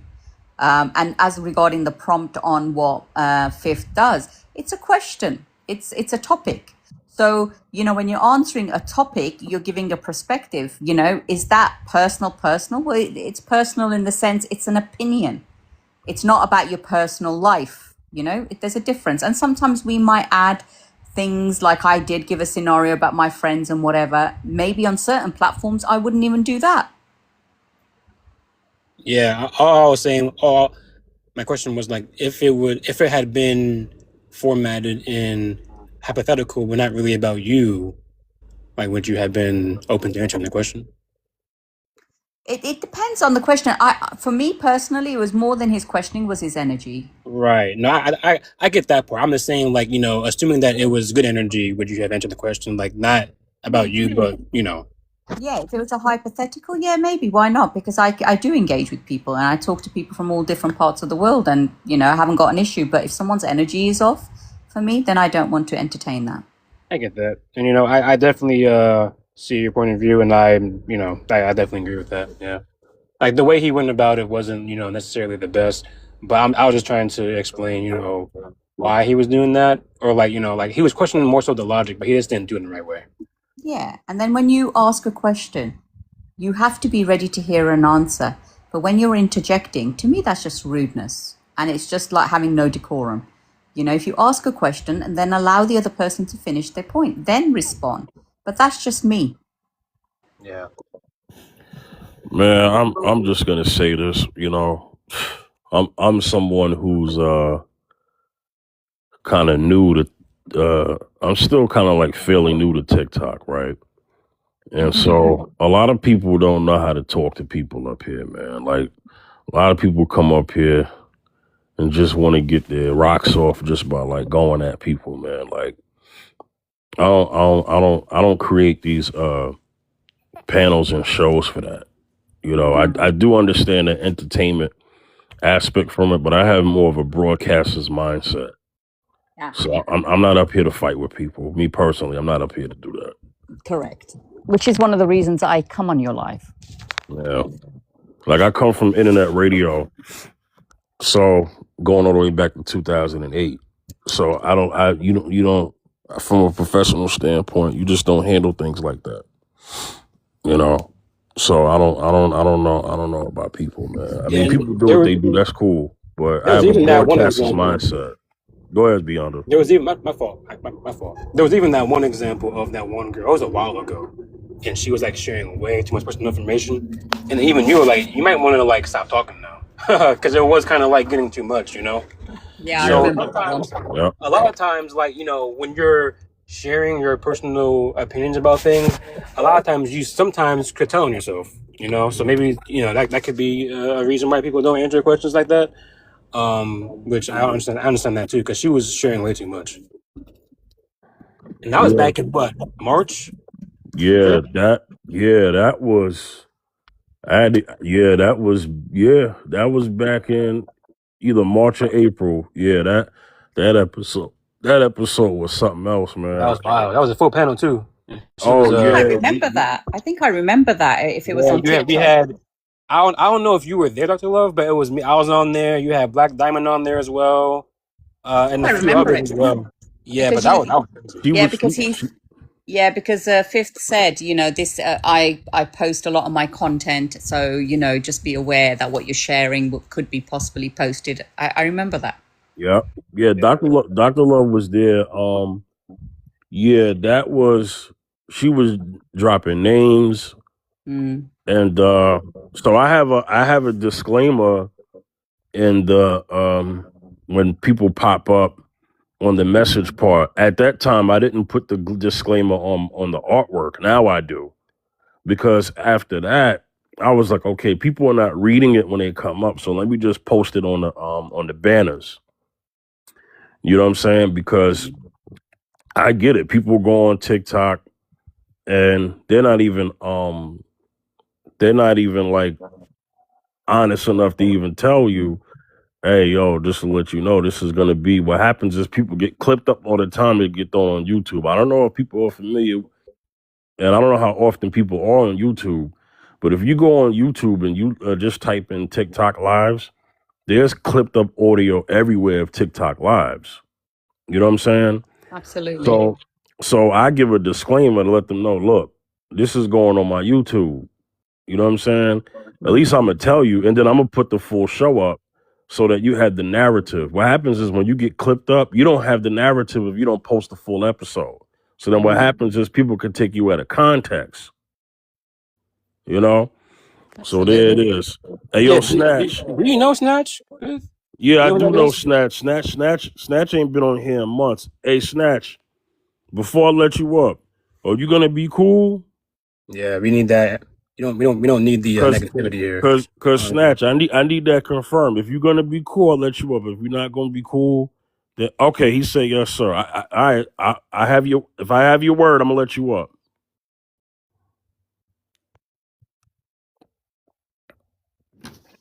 All right, Snatch, go ahead, man. You ain't been up here in months, but I just want to make sure we good. Cause if we not good, you know, just want to No, make yeah, that sure. makes Go ahead, sense. Snatch. Yeah, go ahead. Yeah, we got. I usually reserve my beef for people who call it out of me. I don't just like start off hot, But Right. yeah, all respect to the channel. I just got here, no beef with anybody in particularly. I did see the thing. Who comes first, your partner or your friends? For me, Yeah. it's the partner. Without question, it's the partner. Right. Yeah, like with friends, you don't necessarily have to agree with what they do with their life, but because you're their friend, you respect it. With your partner, on the other hand, the decisions they make directly affect your life, so you can't ignore it. You know what I mean? So I would pick my partner as a priority over my friends. Yo, you ever been the friend that had to warn another friend about their girl? Yeah. Yeah, how did that go? Did you end up looking like the bad guy, or what's up? Oh no, my warning was Yeah. just enough for them to want to check it, you know what I mean? And when they went and asked her about it, she confessed because I was standing right there. She couldn't like talk her way around it. And we've been best friends for like almost 20 years now. So he's still my homeboy. Yeah. Yeah. Yo, man, you ever lost a friend for being too opinionated about something in No. that nature? No. Nah, usually what will make me drop a friend is certain things that I can't like. I had a friend, he was cool as shit. We did all kinds of shit together, and I found out him and his girl were like they had beef and her family didn't like him. That was all I really knew. We got to drinking one day, and he's like, "Yeah, we be getting into it and we be having fist fights or whatever." I asked, "You fist fighting with your girl?" And he's like, "Yeah, the family wanted to fight me." So if you just arguing with your girl, that's one thing. If you fist fighting with your girl, I can't even be your friend because at some point I may have to put you to sleep if I witness that shit. So that ended it. Real quick, watch the S word. Yeah, I got language rules up here, Snatch. I know it's Oh, been my a while, bad. but you just gotta be But yeah, go ahead, continue your conversation. Go ahead. But yeah, that's just about it. I got no issue cutting people off, but to think friendship is an equivalent status to your partner is hubris, audacity. I don't know. A friendship and a partner is not even close. Yeah. Nah, I hear that, man. But you know, this could go for many ways, right? So, my brother Zacchaeus was up here earlier, and he was like, "Look," he said, "even if you're not married, it's just good practice, you know, to know what you're prioritizing first." You know what I'm saying? And it's not so much that it's an ultimatum. It's not like your girl says it's either them or me. Now, I have a question because since I brought that up, if we talking an ultimatum situation where your friend said it's either your lady or me, or vice versa, your lady says it's either me or your friends, how does that go? They both have equal say so in my decisions. Zero. Like, I'm not giving ultimatums by my wife because that's not how that works. But my friend, on the other hand, it's the garbage taking itself out at that point. Oh, okay. I mean, if he's really my friend and he really knows me, he would understand what response he's going to get before I even get the chance to answer. Or what he's saying has to be really legit. You know what I mean? Like he's got a videotape of my girl stepping out of car somewhere. Or like if he's giving me good info, it's not even about who said it. I'm just going to roll with what the truth is. But if it's his opinion, he could kick rocks with that. Well, yeah, especially with the wife thing. Now, what if she's not your wife yet? I am the kind of man that operates the way he does regardless of who my partner is. My wife doesn't dictate my strategy. And my strategy is I'm a man of my word. I follow through on my duties. So it's got nothing to do with her. You know what I mean? Like she's not going to change my strategy. Yeah. Beyond that, you got any if it was an ultimatum situation like I explained to Snatch, how's that being handled? But she's not your wife yet, though. I just want to make sure that's clear. I'm gonna need a more specific example of ultimatum because I don't know what it depends on what it is. She might get disqualified for being considered as a wife just for giving me an ultimatum. Oh, what's the ultimatum though? Like what's the, you know? Like is it serious? Like like if she says, "Oh, if you don't like Mickey Mouse, I can't be your," like that's Nah. The ultimatum is it's either so she your girlfriend, right? Y'all not married yet. Yep. The ultimatum is it's either me or them, or vice versa. Your homies say It's either us or her. Right. Well, so I'll be honest, right? Like I said before, my example I made earlier, right? So in the beginning of I'm engaged, right? I'm getting married in December.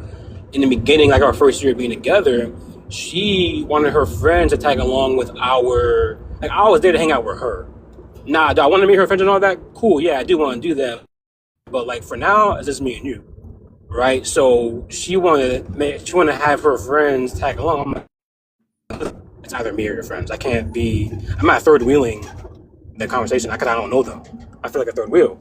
So I'm not gonna be sitting around waiting for you to, notice that I'm there. So you're either gonna prioritize me right now, or you're gonna prioritize them. And she had contention with it, but she was like, a little bit of discomfort there because she had been, like, her husband, her friend since middle school, known each other for years. But I'm the one that she potentially wants to marry, so she chose me, and she, we started going on dates, one-on-one. Every once in a while, we would invite her friend over, and we'd, kick it. And at that, we already had a long time, so I was chilling, right? And fast forward later on, I started to be the one to hang out with my friends more than hanging out with her. And so she's like, you know what, I'm not comfortable with, the fact that you're not giving me a lot of attention, you're hanging out with the boys too much. Like, can we just, take a couple of days or, whatever, and we just focus on each other? I'm like, you know what, you're right. And so that's what happened. So that wasn't really an ultimatum. It was more of like, hey, listen, you're not prioritizing me right now. You need to get your priorities straight. So that's what it was. It wasn't really an ultimatum, though.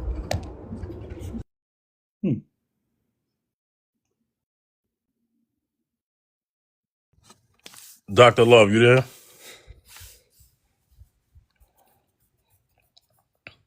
Yes, I'm here. Sorry, I was just All right. collecting the clothes.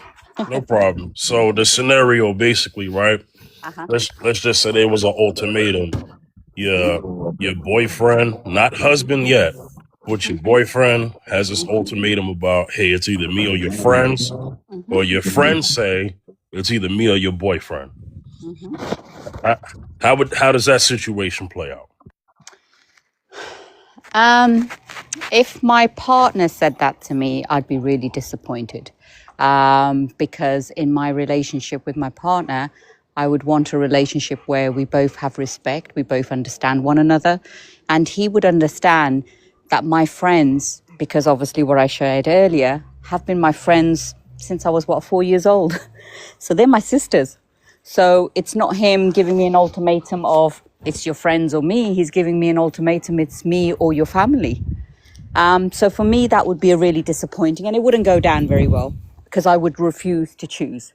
They would have to get along, or they'd have to not see each other, but I'm not losing either one of them over it. But if he is insisting that if I don't break ties with my family, he's going to walk, then he must do what he wants to do. That's his choice, no longer mine. If my friends said to me, it's him or us, which I know would never be a likely possibility, then again, the same thing would be for them. Because for them to ask me to leave my partner over whatever they're feeling or what's going on for them, if it's something that they've seen or they know that he's doing that is wrong, and as friends they have advised me, then I would look at the proof and go by that and address it. But I wouldn't be cutting anyone off just because the other doesn't like them or, doesn't have a preference towards them. And does that answer your question? Yeah, I think not that everyone goes through this, but I've seen situations where people have said that they've been put in an ultimatum situation. I don't like ultimatums of any kind, to be honest with you. I just don't, because Snatch made a point. The ultimatum could disqualify you from even being my wife in the future, Yeah, I think the kind of ultimatum that's very popular, especially from women, is the marriage one, isn't it? If you don't marry me, I'm leaving you. Yeah. But at that point, Dr. Love, point, that's a valid one only because if y'all been together for 7 years, come on, Yes. that's a little bit much. I Like agree. There's nuance, if but even if still, she's doing that like the first 2 years, you gotta chill. Give me a little bit more longer. Give me some more time. Give me like How another year, long and do then I'll you marry you. need, Bayern? But you know they say men know if you're the one straight It's not away. it isn't about knowing. It's more about, okay, I need to be able to provide for you. You know? Okay, financial. But what if she said it doesn't matter? I love you and I want to be in a committed relationship, and it doesn't matter Right. if we're not there yet. We'll do it And together. at that point, I'd marry you. well, Okay, you gonna have to show me perfect. you gonna have to show me those women because Perfect. it's becoming a little rare for women to say that. Yeah, that's rare. Women don't have patience anymore after love. You know, they Well, don't have patience. They want to they get do married like the first couple of months. It's they like, do say that they want to let's grow chill out a with a little bit. Let's man. chill out. Hold on. Like you ever hear women in relationships say that they want to grow together and all this? That's Well, kind of you, like they're building up together because they're growing together. I think that's actually cap. I don't understand. What, good or bad? Bad. I Sorry, think I'm that from they, the UK. yeah, I think that women that say they want to grow with Uh-huh. their partner, that they're only like saying that because they would not marry a man who was not ready to be a husband. You know what I mean? I hear you. But you know what? I think there's lots of different scenarios. And I think some of us women are a bit, we do believe in hope, and we do, you know, as long as the character of the person is good and they love you and you love them. Maybe I live in the fairy tales, I understand. But I think, you know, when I say grow, what I mean is we make it together. Because you know what, I'm at my age where, you know, I've lived my life. I'm sure the gentleman I'm with is going to be similar age or older. So maybe he's already made himself as well. But what we haven't got is memories together. What we haven't got is our stuff. And we may only have another 10 years left of decent life before we're both in wheelchairs. Who knows? So when I say I want to grow with you, I mean in those 10 years, I want to get to know everything about you in the now, who you are now. And it doesn't matter who you were 20 years ago, because I appreciate you're not that person. But I want to make memories with you. I want to make our next 10 years really count. What can we do for each other in these next 10 years? So that's how I would use the word grow. Because I'm not having babies at this age, am I? Chase.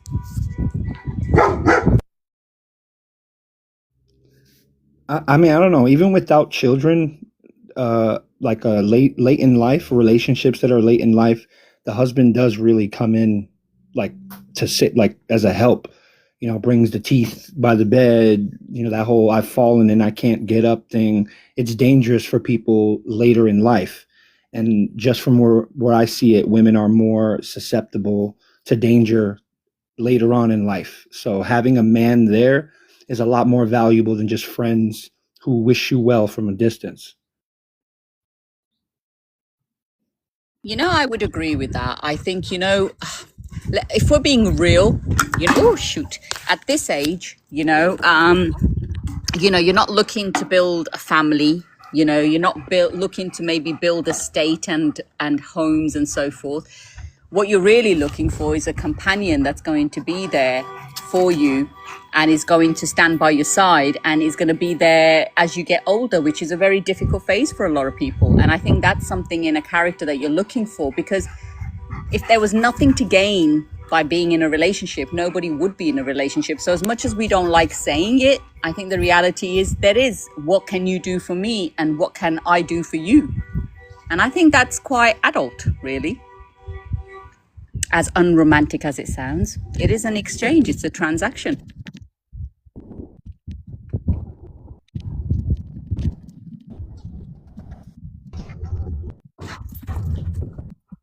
Yeah. So A lot of my fuck. Go ahead, Fifth. nah, go ahead. I'm getting ready for work. Go ahead. Okay.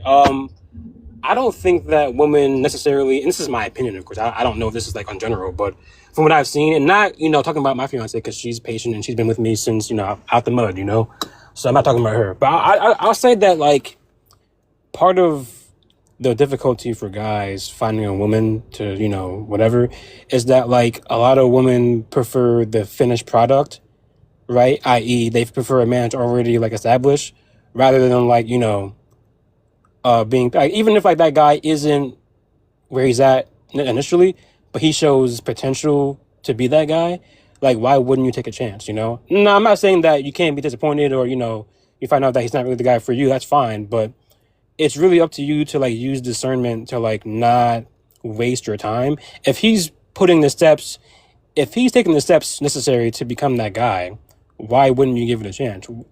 You know, a lot of women are sacrificing good quality men to go for a man who already has all the stuff, but they're a bad person.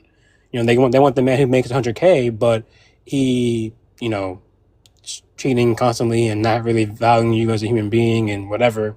But that's what you wanted, you know. So a lot of women want this perfect man to be expedited overnight to them, but don't want to appreciate what it took for him to get there, you know.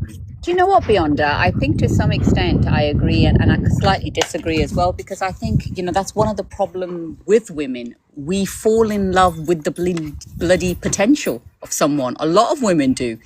You know, we see the good, we see the picture, you know, we've already walked down the aisle with you in our dress and we've already picked the colors and everything, you know, that's the problem with us, because we see the future and we think that's what's going to happen, and that's where we get it wrong, because some people are. And the second point you made, I hear you. I think as long as a man can carry himself, not even you, he can provide for himself, he's comfortable in his own space, and he's working on his self-esteem, that for me is good enough. Because that then says, you know, 1 + 1 makes 2, and we're going to be fine because we're going to figure out the other bits and pieces. The problem comes when that person who, like you said, isn't at the end goal, then starts feeling less than. And it shows up in the way he tries to dress you down, or he tries to put you down, or tries to humble you, because he doesn't feel good about himself. And unfortunately, that is a risk that you take by being with someone who's not there. And when I say not there, I'm on about the basics of being able to look after yourself comfortably, not waiting for a paycheck and then always being £50 short each week, you know, because you're not managing yourself well, always totally, you know, not looking after yourself. So that is a risk. So you have to kind of calculate the risks that you're taking, because time is precious. And I think depending what stage of life you're at, if you're in your 20s, 30s, okay, you got more time. But when you get to an older age, you're comfortable with yourself. You know who you are. And then you want someone who's going to come and add to your life, because otherwise there's no point. Not in my opinion, because what is the point bringing an extra person in? Yeah, I totally get that. I mean, I can't really disagree with an opinion, but I would say that it's not necessarily the smartest choice to make in thinking that he would just have to carry his own weight, because as a father, a husband, the ability for a man to carry more than his own weight, meaning like provide for his family, that's not an optional thing. It shouldn't be an optional thing, unless the woman is assuming that she's of equal, she has equal ability in providing, protecting, and all that. Like, it's not a 1-to-1 equivalent. So I would want him to do his job to the best of his ability. And I hear that. Yeah. And I think But that's also, fair. I would point out though that pointing out someone's, if someone is not fulfilling their part, I wouldn't consider it insecurity to point it out. So it's not like so much that the husband would be dressing down a wife or degrading her by pointing out that she's lacking in a specific area. We're supposed to do that in helping. But you see, this is what I mean. It depends what stage of life you're at. With someone who you tend to have a family with, then absolutely, you know, he has to perhaps be in a place where he can do those roles, if that is the agreement that you both have.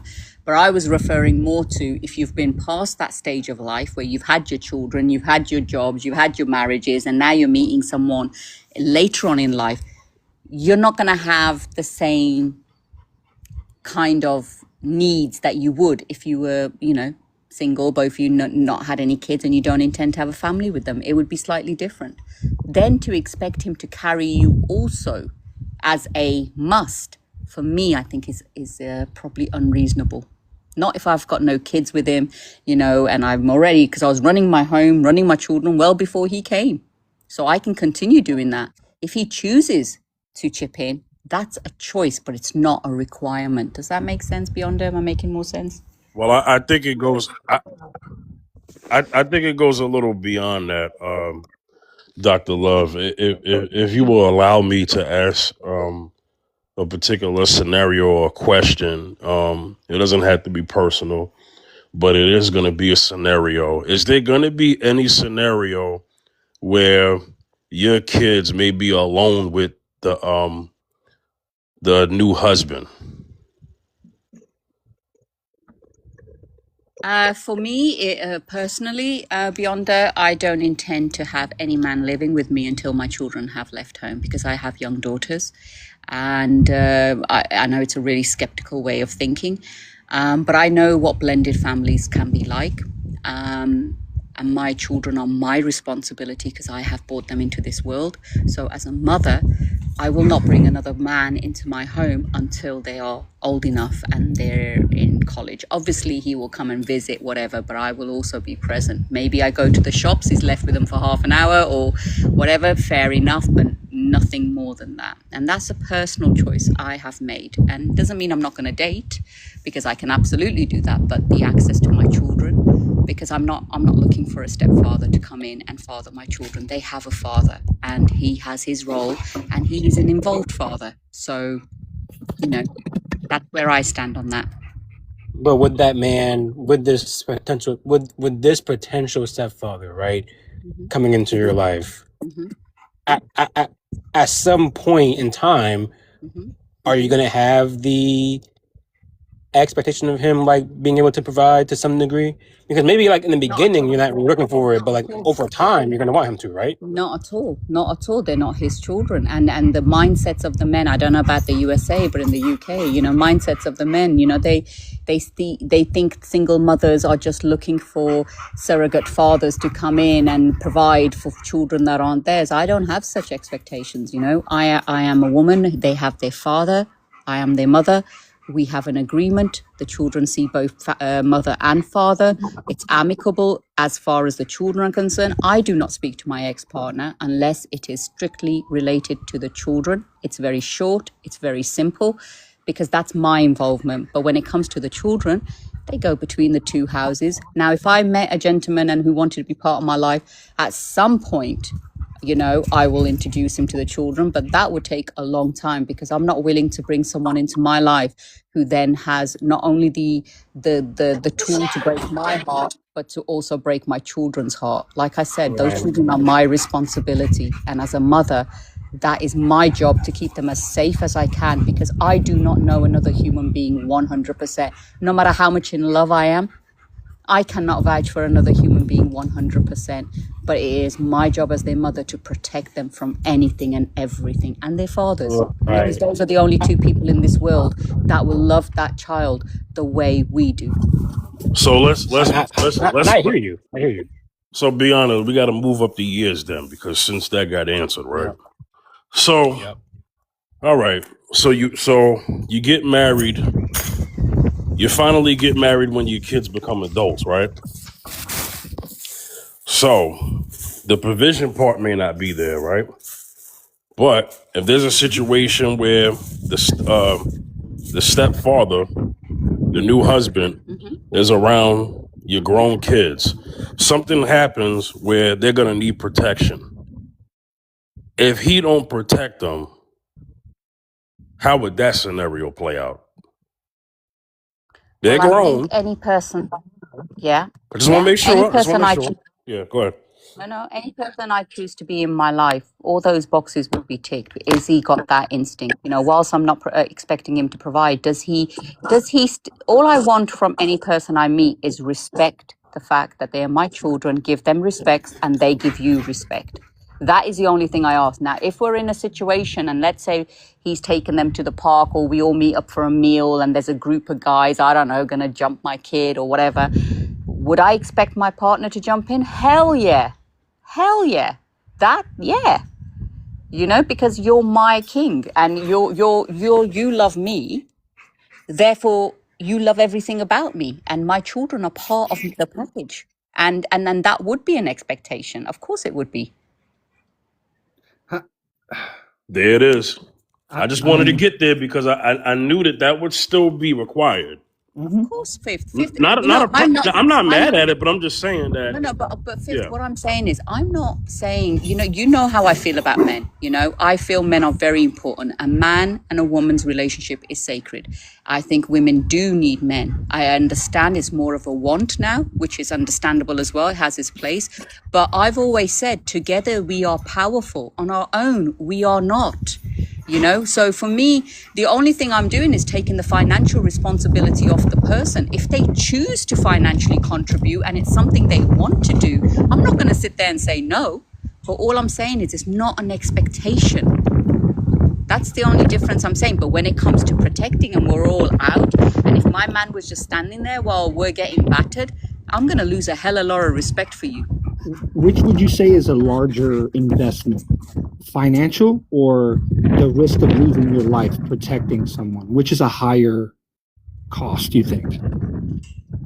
This is a really tricky question to answer because money, we all need money, right? So there's more context to this because if I'm providing and I'm earning and I can make my family run, then finances wouldn't be the most important. But for whatever reason, let's say I couldn't work and my partner was, then finances are going to be very important because without them, we're not going to be able to survive. Okay, so which one is more? Oh, this one's hard because it depends on the situation. It depends on the... Chase, come on, stop it. Hey, Snatch. Let me answer it real quick. A life is definitely more important. that easily could be answered. Yeah.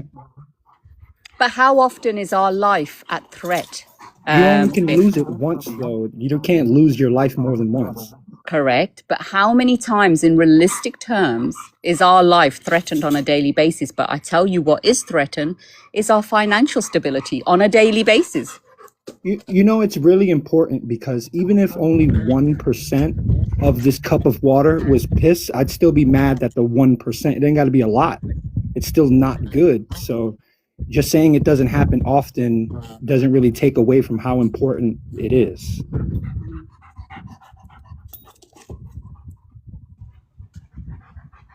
No, I hear Yes. you. I'm finding it hard to separate the two because I'm thinking they are both equally as important. And depending on the context, because if only one person's working and you don't have any money coming in, then you're screwed, right? I have The a food's stay-at-home gonna wife. dry She up. don't work. Pardon? My wife is a stay-at-home wife. She don't work. But you work, right? Yeah. Right. So now if you lose the finances, what's going to happen? I'm gonna keep working and keep doing my job. But say you lost your job. Let's say there's no finances coming in. My family's not gonna break apart because I have a solid relationship. My role isn't dependent on my dollar bills. Okay. How often is your family at risk and needs protecting? Every day, Earth is a dangerous place, ma'am. Okay, fair enough. So I hear what you're saying. But I think when there is no finances, I think when the finances have dried up, it does cause problems in even the strongest of relationships. Especially if the couple thinks that they're equal to each other because they work. That definitely makes it even more complicated, huh? Yeah, it does. Yeah, that's why if there's not an equality in my relationship, I'm the provider, protector, husband. She's the wife, the helpmate, and nurturer. 2 different jobs. But to me, that's still equal in the sense where you both are equal in respect and what you're both trying to do for your home and your children, but you have different responsibilities. And you may be the one who leads the path because you're the man. And I can totally get that.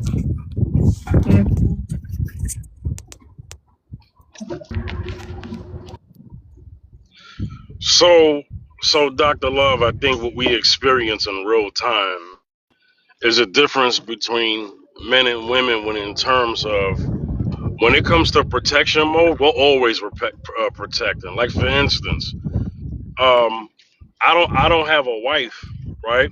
I don't have a girlfriend, but I have my mother, Mm-hmm. and I'm always protecting her. Mm. Always, my antennas is up all the time. Even when we live in different places. You know what I'm saying? Between me and my brother, our antennas are always up. and we're not gonna let nothing happen to our mother. Guess what? Our mother is our mother. She's willing to put her life on the line for us, but even then, we're still men. Mm.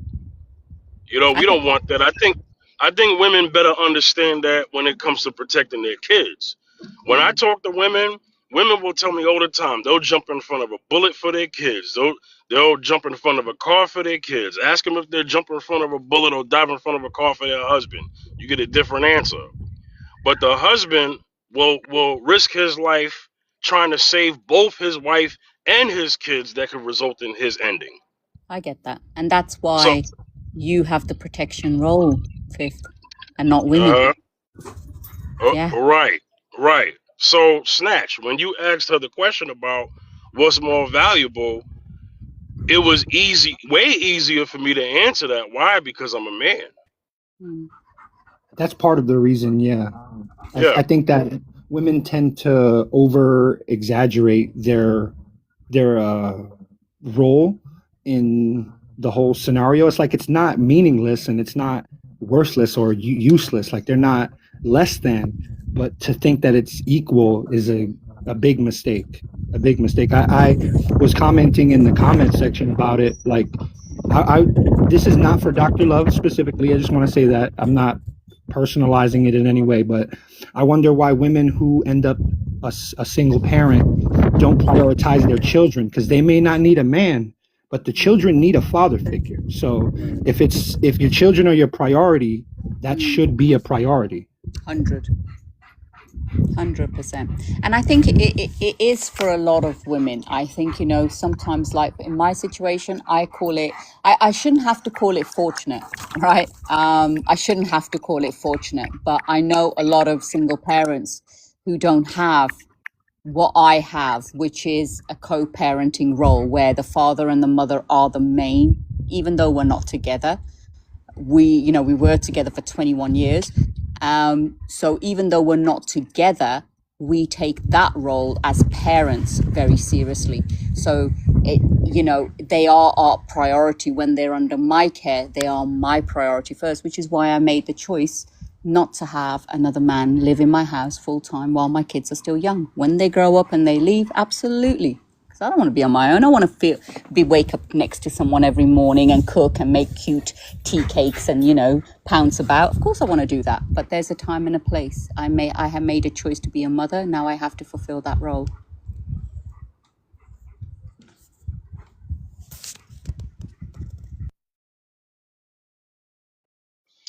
Well, Beyonder, you have anything to say? Yeah, I have a question, and this is not to anyone in particular, but when it comes to I think we can all agree that when you're in a marriage and you have kids, the kids are definitely a priority, right? And if that's such a thing, if that's true, right? If it's true that both parties believe that the kids are the priority, then why is it, no matter what the problem is, that women are the ones that, put forth the divorce when it's going to break up the whole family? Would you like me to answer that, Beyonder? Yeah, I mean, if you have, it's not a question. Like, I'm not trying to be No, I know what you assumptive. mean. I'm just You're asking a question. some You want perspective. Absolutely. Yeah, So one of the perspectives I will offer you is this. It is a known fact that we all talk about children coming from broken homes because, the parents have separated. But there's always talk about that. What there isn't enough talk about is the damage that two parents that do not get on with each other, that cannot communicate with each other, that are absolutely toxic with each other, but remain in the relationship for the sake of the children.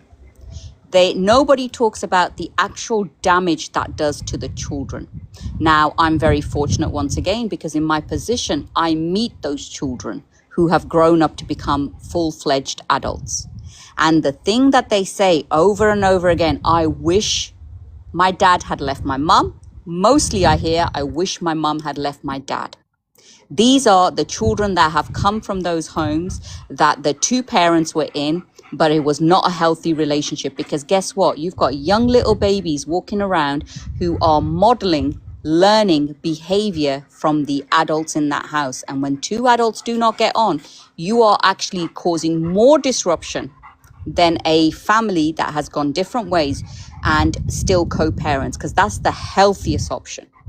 Wait, Children so who don't get to see their parents, that is a different, that brings different kinds of trauma. But just because you stay in a relationship, even if you say, well, we don't argue in front of the children, which is normally the defense line when two people are in the relationship but they don't love each other, the issue is here.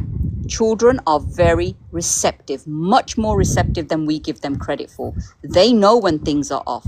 That's how you make anxious children, because they are looking for the cues. They know when mum's upset. They can feel the energy. They can read the face. They can tell when dad's annoyed because he walks in and the way he behaves. They know, but they don't know how to resolve it. They don't know how to fix it. So those children have just as many, if not more, issues than what we all claim to know about broken families. Well, I'm wondering why there's only two options: a healthy split or a damaged people that stay together. There's very healthy relationships that have both parents. It's not like, oh, because you have both parents, it's a toxic situation. Secondly, any child that thinks that they can categorize and understand an adult relationship as a child needs to stay in their place. Basically, a child can't really read an adult relationship and how complex it is. So I wouldn't use a child's, understanding of the situation as facts, No, but Well, I don't fully agree with that. Kids are very impressionable. Kids are very impressionable, and whilst they don't understand, this is the problem. They don't understand adult relationships, but what they do understand is feelings, energy, vibes. They pick up on that. And the second thing is, what I was referring to wasn't talking to children. I said the children that were children when their parents stayed together, they now, as adults in their 30s, in their 40s, have come, and when they speak to me about their relationships, that's where the stories come. I wish they had just separated, because now you are an adult, you understand relationships, you see what your mum went through, or you see what your father went through, and it wasn't okay. Now it makes sense to you, but now you're having months and months and years of therapy to get over it, because it has shaped you as a person, because it absolutely does shape you as a person. So how would a child that was in a bad like they were raised in a bad place, that grows up with emotional problems, give you an accurate description of their parents' relationship? That sounds like they're even more so less likely to accurately understand what was going on, because they experienced it as a child.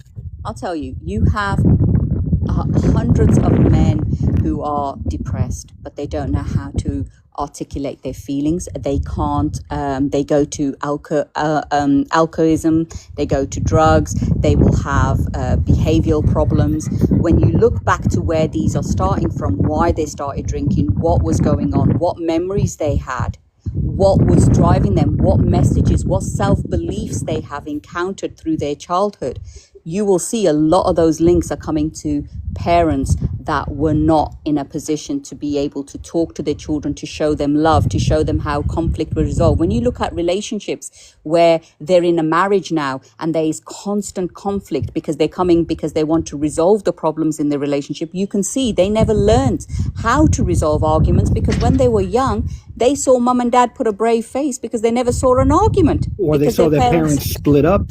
They split up and get a divorce. They're not going to learn how to solve problems either, are they? But then you see, here's the difference. I'm not saying, I didn't say both cases are not okay, right? But it happens because that's the world we live in. But when you have two parents that have split up, I'm not saying it's better, but what I'm saying is it's no better staying in a relationship that has two parents that literally don't love each other, that don't respect each other, that are toxic towards each other. That is not a healthier. Oh yes, society will say mom and dad are together. That's a really good family. But the reality of it is very different. That's the point I'm trying to make. So when you have parents that have separated, yes, they've come from mom and dad. That is a massive ache in a child's life, because the two people it trusts, the two people it loves, the two people it looks up to are now not together. Now this is where the repair work has to really come in from each parent to make that child feel loved and wanted and needed. So the child understands it is not the child's fault. Because as a child, most children make it about them. We know this about children. It's me, me, me, me, me. So when mum and dad separate, they somehow figure out it's their fault that they've separated, even though it's got nothing to do with them. But that is a subconscious idea, belief that they create. But as long as the parents make that child feel valued, loved, appreciated, that they're important, that child will grow up with different belief system, even though their parents have separated. So it's not always advisable to stay just because the sake of the children. That's all I'm saying. I would advise fixing it before breaking up the relationship. If breaking up the relationship is your answer, you're basically teaching the child to quit, because you could come to a conclusion between two adults and figure out how to resolve it, and then your child learns to resolve problems because you actually did it. If neither parent are capable of doing it, you can't split up and then go, oh, look, we did the right thing because now we get along. No, you don't get along. You were too immature to get past your own personal problems and keep your family together. That's a loss. Correct. But then that at the same time, you know, if that was a mindset a lot of people had, and I agree with you, if there was resilience, and this is one of the things that is missing, let's fix it. That attitude is gone. People don't want to fix it. They want to move on to Susie and Harry and Jacob and Should Miss we fix Elliot. it? You know, they don't want to fix it because there are so many options out there that seem more attractive, that seem easier. But we haven't got that snatch where we have, you know what, we're together, let's make this work, let's try everything. Because if you've given it 110% and both of you have to do it, and this is the problem, when there's only one-sided person who's the believer in we're going to make this work and the other one doesn't, this is where the problems come. Because you can go to a marriage counselor and find ways of how to correct your relationship and make it better. But if two of you aren't in it, it's not going to work.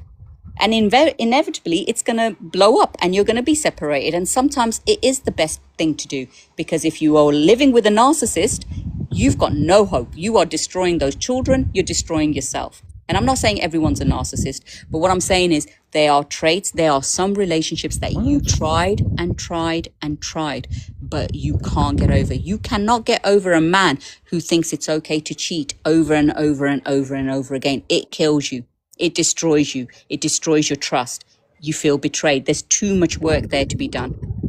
If you break up your relationship with your children over your relationship with your spouse, like if you and your spouse have things you don't like about each other and you split up over that, neither one of you are putting your child as your priority. You're worried about your own feelings, not your children's future. Split over what? A partner Sorry? cheating? Sorry, I didn't understand. What do you mean split over what? What if your partner is consistently cheating, you don't think you should split up? Not necessarily. That's Okay, a so case by case basis, isn't it? no, not in my books, because if, for Yeah, example, if you have the alternate example, like if there's even an option to leave, the laziest people will take the option to leave. We got too many options aside from fixing the relationship. That's why I it's don't never agree going to with you. happen. I don't agree with you because You I just said think there were if so many options about no, what they could do. no, in fixing the relationship, but when trust is gone out of a relationship, when respect has left the room, you're telling me stay at it, because even if you're feeling being disrespected daily, stay there for the sake of the children. Even if you don't trust your partner from here to Pakun, stay with your partner. I disagree with that, sir. Oh, then Because don't get if married respect then. is gone, no, I'm not being mad. I'm making a No, point. I mean If married respect has left, marriage. I mean, no, but you get married because it's a sacred relationship. But if the two of you cannot withhold your vows, if you two cannot respect one another, if you two cannot be there for one another, then no, sir. like You should till absolutely unalive do you part, that part, till better or worse, that part. not not under any circumstances. I think whoever wrote that wrote it with the greatest of intentions. But the reality is, you do not get to disrespect me on a daily basis, and you do Didn't I not get say? to betray me. Well, some women will stand for it. I most certainly No, I wouldn't. mean thinking that your subjective feelings are more important than your child's future. I wouldn't put you at a high rating as a mom. Well, that's your opinion, but if I Yeah, am feeling that's fair. disrespected and that's making my feelings come to surface, because feelings Screw are those something kids. that Yeah, I get it. no. So you're trying to put words in my mouth, You right? said That you'd is not split what up, I'm saying. No, that isn't what I'm. You're putting words in my mouth and so you're you running a won't split up. narrative, right? You're talking over me now. Let me finish my space and then you can land yourself. if I am being disrespected and I am going to have emotions and I'm going to have feelings. So what you're saying is disregard how you feel. Doesn't matter if your partner beats you up on a daily basis. Now you're Don't adding worry. extra. Hold on. I haven't finished. If your partner beats you up on a daily basis, because for some women, that is their reality. For some women, that you may laugh, but for some women, that is a reality, and that is not a laughing matter. It doesn't matter if your partner beats you up on a day. Sod your feelings, Who sod said your that? emotions. Hold on. Sod your Hey, emotions.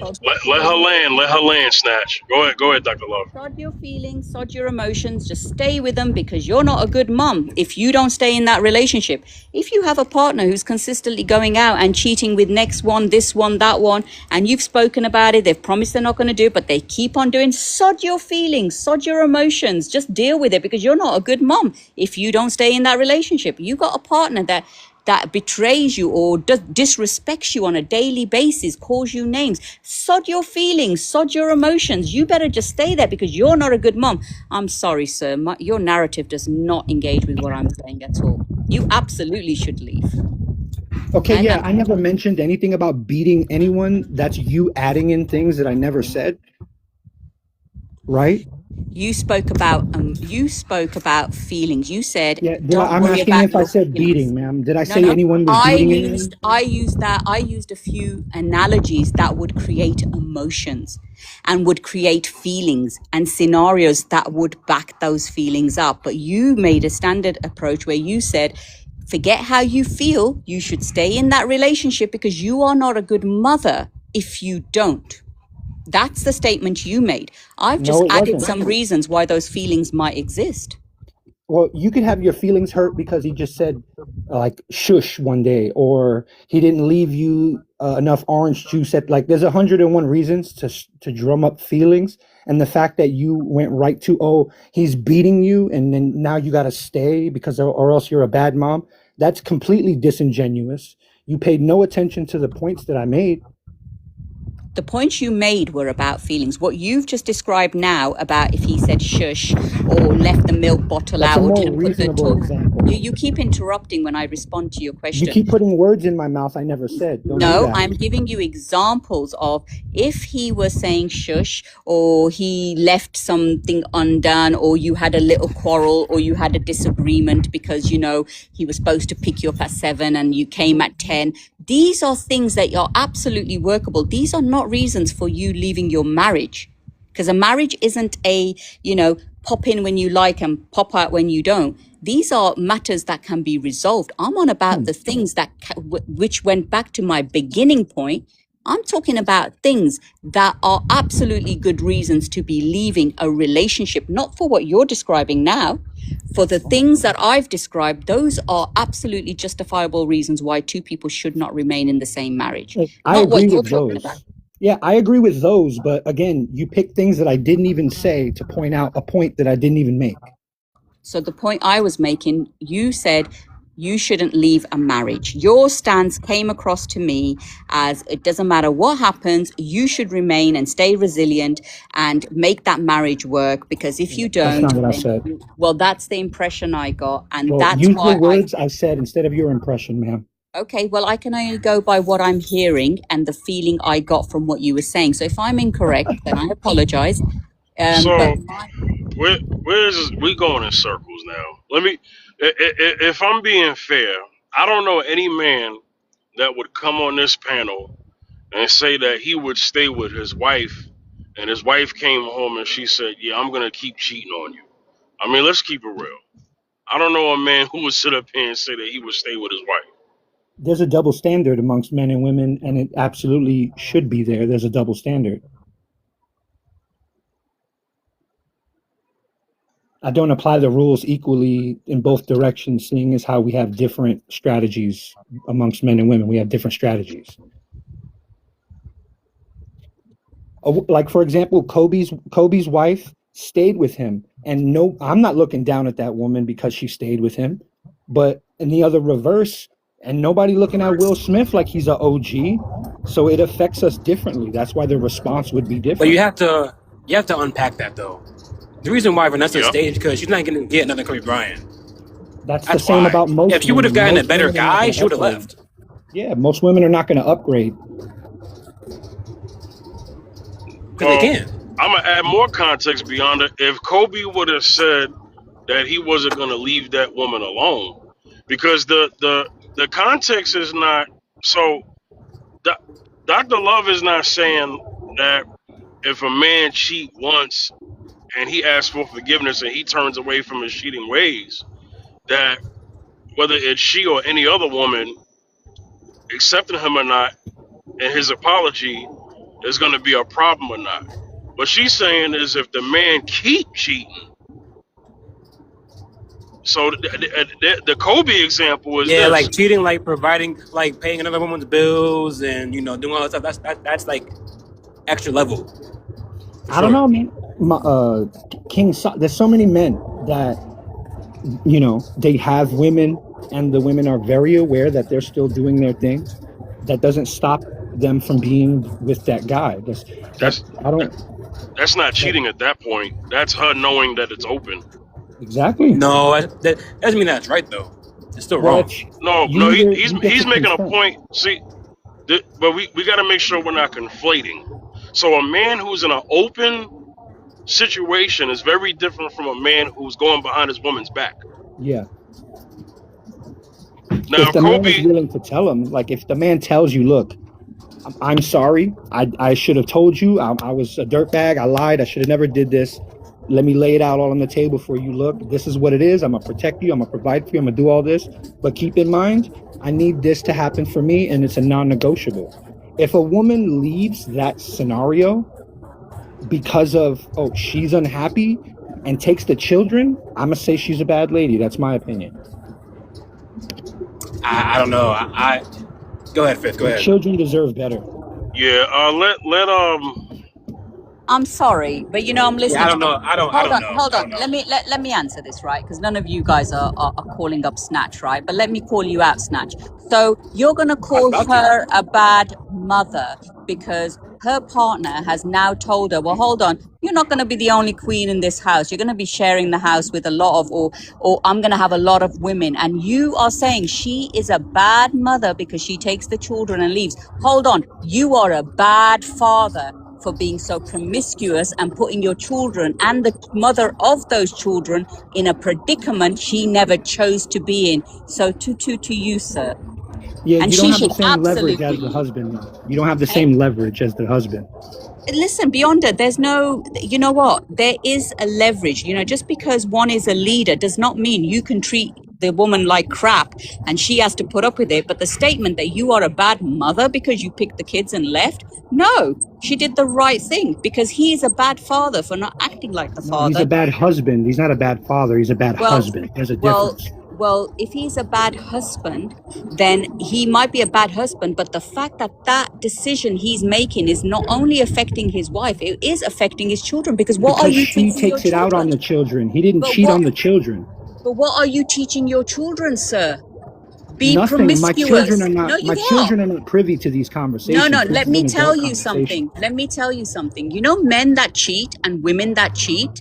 Do you know that's a learned behavior and that's a belief system that they've learned that it's okay to cheat? And often those people, it's factual, sir. Go and check up psychology.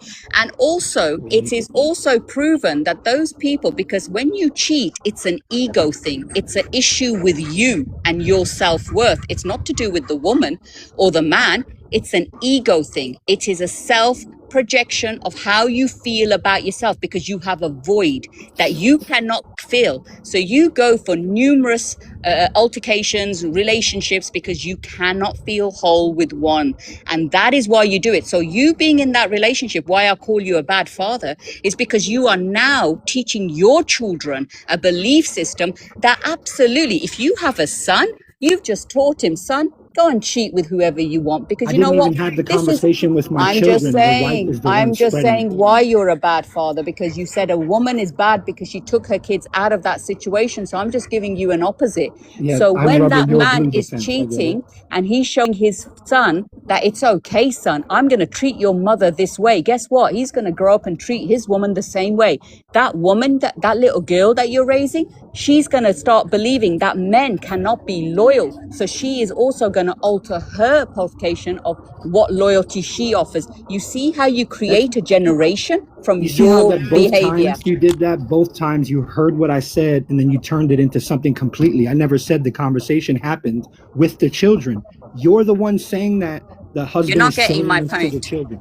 Yeah, you're changing the scenario so that you can, No, no, no, make a no. point. What you're not doing is you're not hearing the point that I'm making, which is I'm giving my own examples, but I'm trying to make you understand. But I can now see you have a certain mindset that you think it's okay to behave how you wish, and your wife has to accept because you are the provider and the earner. And I don't subscribe to that, sir, at all. That's why you're not a married wife right now, right? How do you know I'm not married right I now? don't know. How do you know I'm a bad father-in-law? Exactly. We're strangers. I'm not making Because you just predictions about said in your own conversation, my wife. So you've already declared that you are married to your wife and you are working and your wife does not work. So she's at home.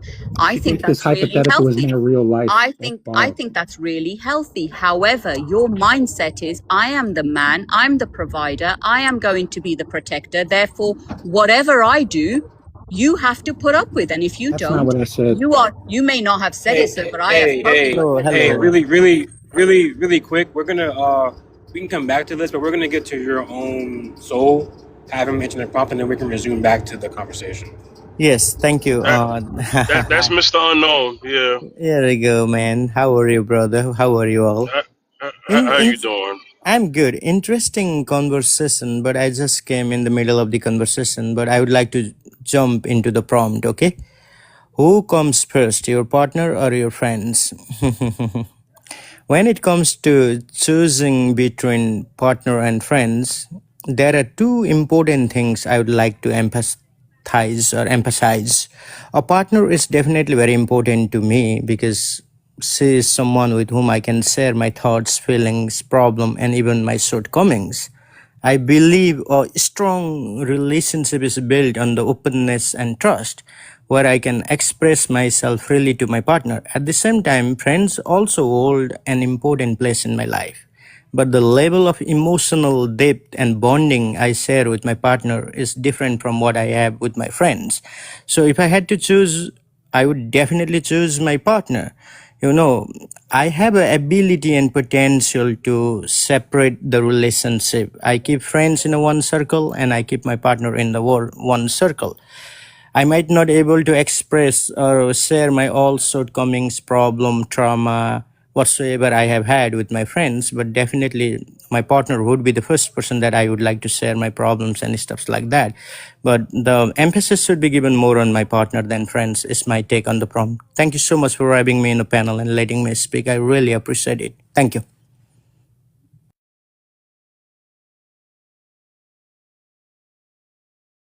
I'm more so on.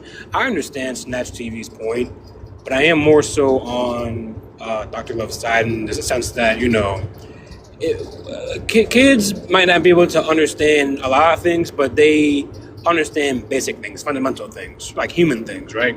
So if you're setting a bad example for your kids, whether your daughter or your son, they're gonna take those behaviors and they're gonna pretty much bring them to their adults, and the cycle will continue. It's going to be a bad cycle of toxic stuff, right? So if the woman wants to leave a toxic situation where the man is just taking advantage of her and sleeping around and spreading his seeds with other girls, I don't see the problem with the woman leaving and protecting her spirituality with her kids. To me, that makes more sense. Reverse? Like, can I give the functional equivalent so people don't think I'm just one-sided about this?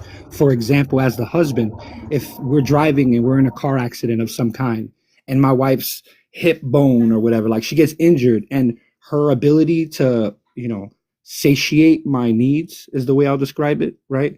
If that's affected, I don't think it's right for the husband to abandon the wife because she was injured and she can't fulfill that part of her role. His job and duty is to protect and provide for her for the entirety of her life, not only until she stops functioning. So this isn't a one-sided grow up and do your job. It's a two-sided grow up and do your job. It's just women think that when they are unhappy, that they themselves are the barometer of whether or not the family should stay together. And I think that's just audacity. They're destroying relationships over their feelings. I agree with that part too. I just think that for the more extreme examples, like let's say, physical abuse, rape, whatever, like those situations, I can understand a woman leaving. Agreed. Yeah, I Right. never said stay there if he's throwing you knuckle sandwiches. I don't know who told her that. Right.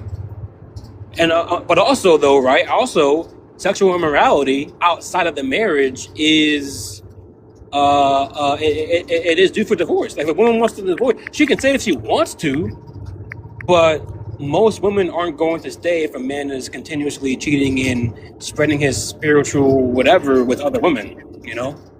Yeah, emotional abuse is also abuse too. When a woman says, "Oh, if you don't do this like this," and they start crying and like they hold the entire house hostage until you make them feel better, that's an emotional manipulation and abuse as well. It's just men aren't complaining about it.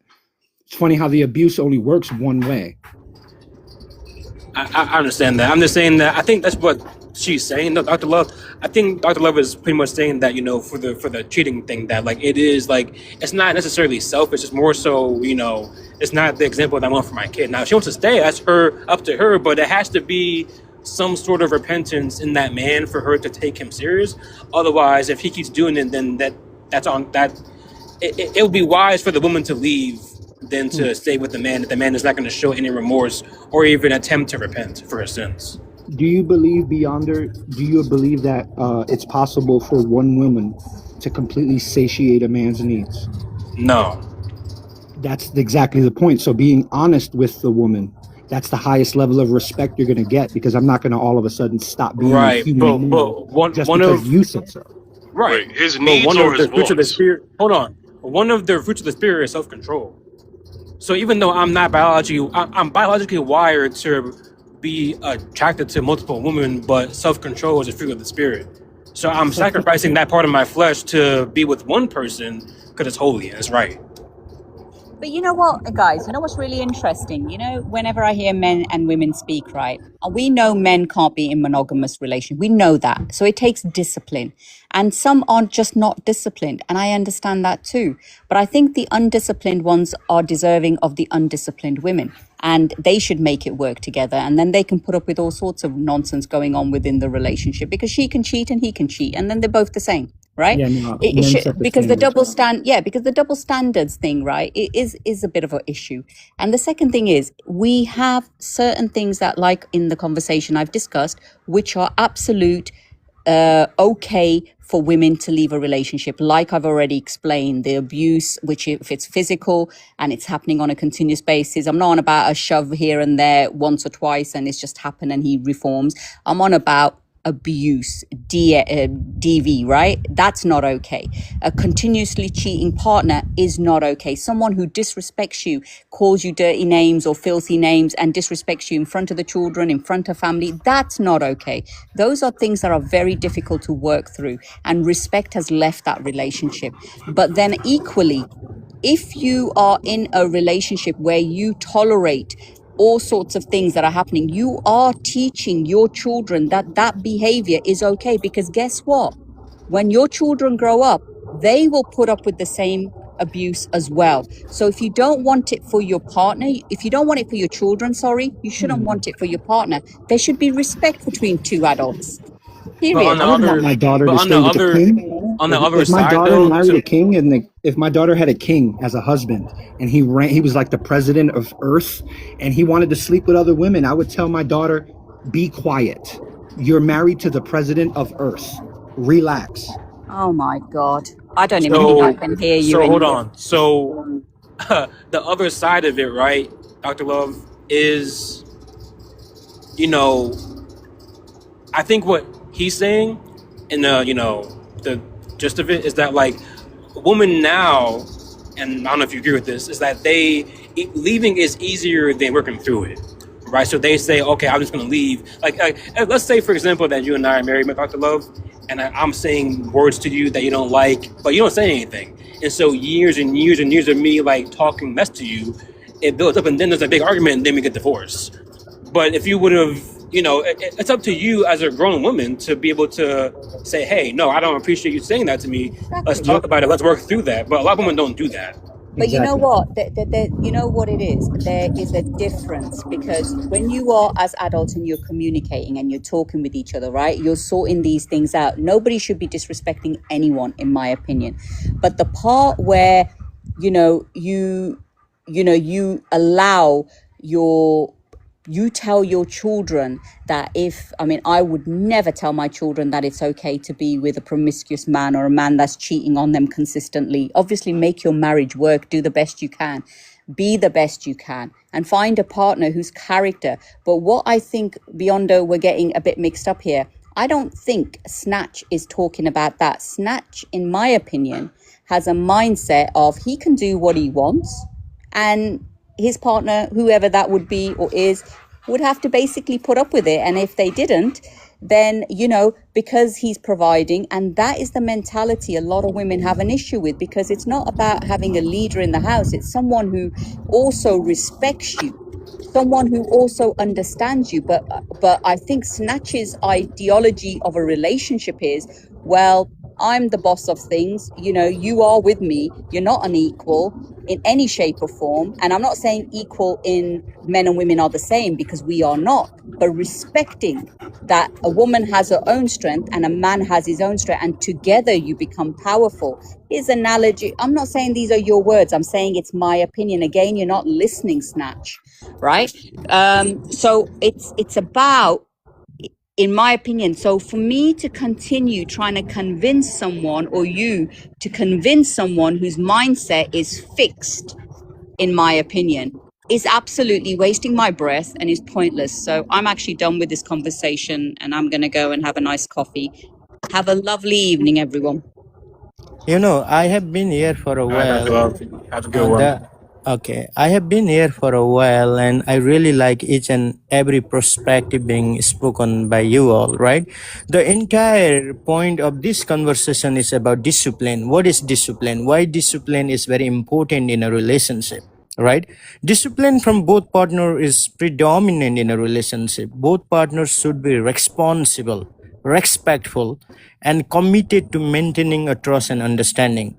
When each person practices a self-discipline, they communicate better, handle disagreement calmly, and support each other. But both partner has to put equal effort when it comes to discipline. It's not about I am putting more than my partner is not putting more to keep that relationship. It has to be 50-50. So discipline is very important, but nonetheless, it is easy to speak, but it's really hard to bring that into the practicality. Yeah. It's really hard to bring that in the practicality. It's easy to say. Action speaks louder than voice. But discipline from both partners is very important. The relationship is not a beautiful roses.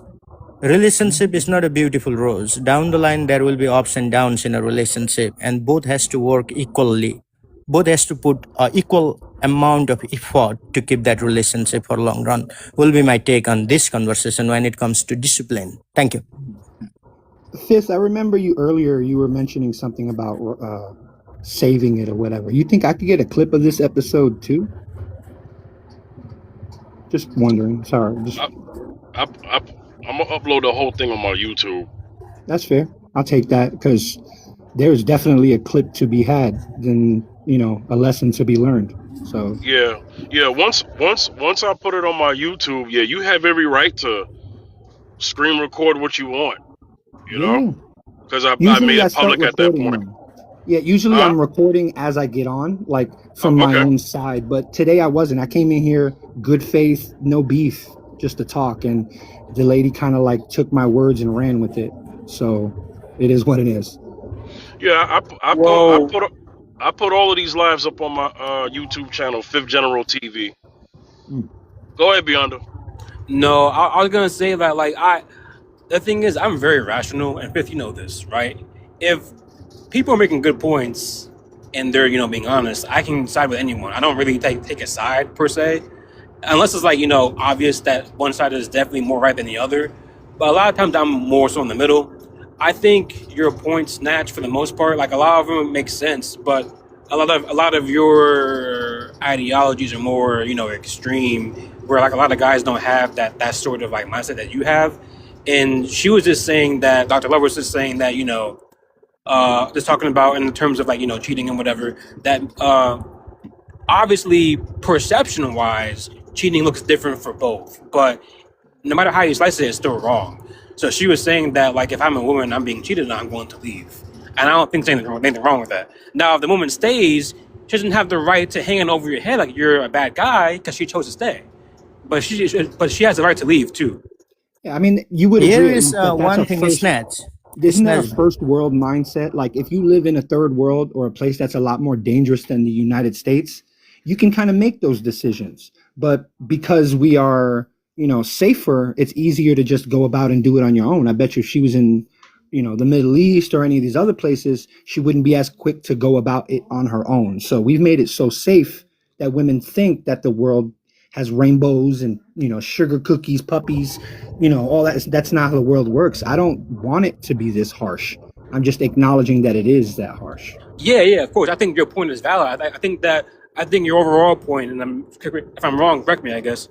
But your overall point is that it is we live in a society where, like, you know, it's easier for women to leave, no matter what the reason is, and women can say whatever they want and leave for if the reason is bad or good, you know, they could leave and be okay with leaving. But the man's a bad guy. I get that. You seen those ones where the girl goes, "Oh, he was a beautiful husband. He did everything I needed, but we just grew apart. So I took the kids with me." Those are horrible. That's BS. Yeah, like that's BS. You know, that's not like that. That was her being selfish, right? And so, but the problem is that when you look at divorce, right, the reasoning is very nuanced. It's not really like a whole lot of that. It's not like one reason women get divorced. There could be all kind of reasons. Oh, he beat me up, or he cheated, or, you know, I didn't feel it anymore. So it's kind of hard to gauge when a woman is doing it genuinely or when, like, she's just being selfish. That's the hard part. I think we can tell.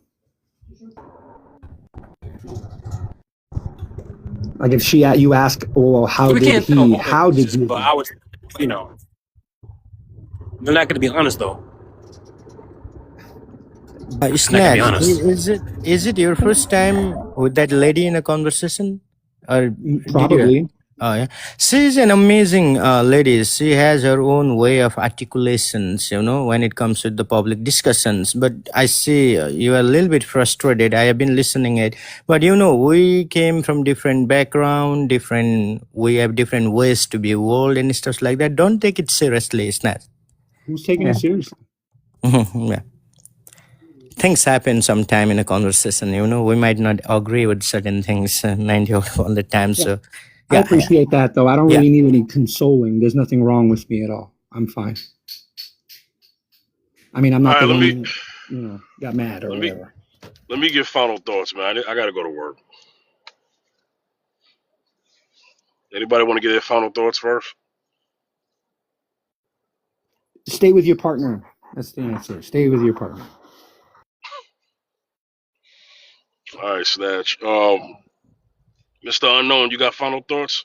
Yes, thank you so much for having me in the panel. So it's been a while, but I'm glad to have a conversation with you all. Thank you. Thank you, brother. You've always been a good supporter of the platform, and I appreciate it. Beyond any final thoughts?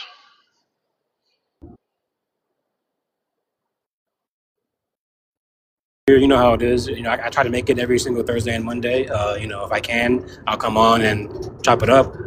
Remind me, Fifth, to provide you my topic for July 19th. I have a topic that I think I want to go with, but only if you're okay with it, because it is kind of, it's a doozy, not gonna lie, but it is something that needs to be talked about. So, Definitely. Let me know. For those who are still listening, I'm doing a special marathon stream on TikTok July 19th, 12 hours from 12 p.m. to 12 a.m. I'm always on here every Thursday, 1 p.m. Eastern Time, 12 Central. All right, so that won't change. But yes, I'm doing a special marathon follow-thon stream is what I'm calling it. Sunday 19th, Sunday July 19th. 12 p.m. to 12 a.m. All right, it's going to be multiple topics, multiple co-hosts. It's my first time doing a stream that long, so we'll see how that goes. Final thoughts. as far I'm as who definitely comes going to first. try to come back for that one. I see the invitation. I'm going to come back. I am already following you on Yeah, the you could. YouTube thing. I hit Yeah. subscribe. Yeah, you told me it was there. I went and found it. I'm already subscribed. Okay, good. It'll be uploaded tomorrow. I'll send you the link and everything. Okay. Yeah, no rush. It's the internet. I know how it is. No rush. Thanks for Yeah, having no me on. problem. But yeah, I appreciate everyone for coming on today. Final thoughts. It's look, I think one of the most important decisions that you will make in your life, besides giving your life to the Lord, is the wife that you choose. So when you are going to uh compartmentalize having a healthy relationship with your your your significant other and your friends, you must do that carefully. There are going to be situations where you may lose your friends, but if your friends are really your friends, um, really what they'll do is whatever advice they need to give you, if it's sound advice, definitely take heed to it. But then also, a friend would never give you an ultimatum. A wife would never, a husband would never really give you an ultimatum, in my opinion. So that kind of will basically kind of reveal who that person is. But I would say that if you're able to compartmentalize in a healthy way, to have a balance of having a significant other to marriage and having friends, if you could do that effectively, definitely evaluate that. Know what you want, know what you're doing, know who you have in your circle, analyze your circle, but then also don't be so caught up in uh, your circle to the point where you get lost in how you pick your significant other. Vice versa, you could be so lost in your significant other that you've neglected your support system. There've been plenty of situations where significant others um, have what do you call, not ostracized, but definitely alienated their people and kind of separated them from their people, and then that could be a recipe for disaster as well. So this is why you got to be very careful how you do life, how you handle life when dealing with both parties. Okay, so that's my final thought. So once again, TikTok live with Fifth. I go live every Thursday, 1 p.m. Eastern Time, 12 Central. I'm announcing July 19th. There'll be a special live July 19th, 12-hour marathon stream. I'm on a road to 1,000 followers. All right. But yeah, there'll be more info as the time goes on. All right. Um, yeah, Beyond, you got that slot. There we go, 3 to 6 on that day. But I'm out. Everyone, take care of yourselves. Have a good weekend. All right.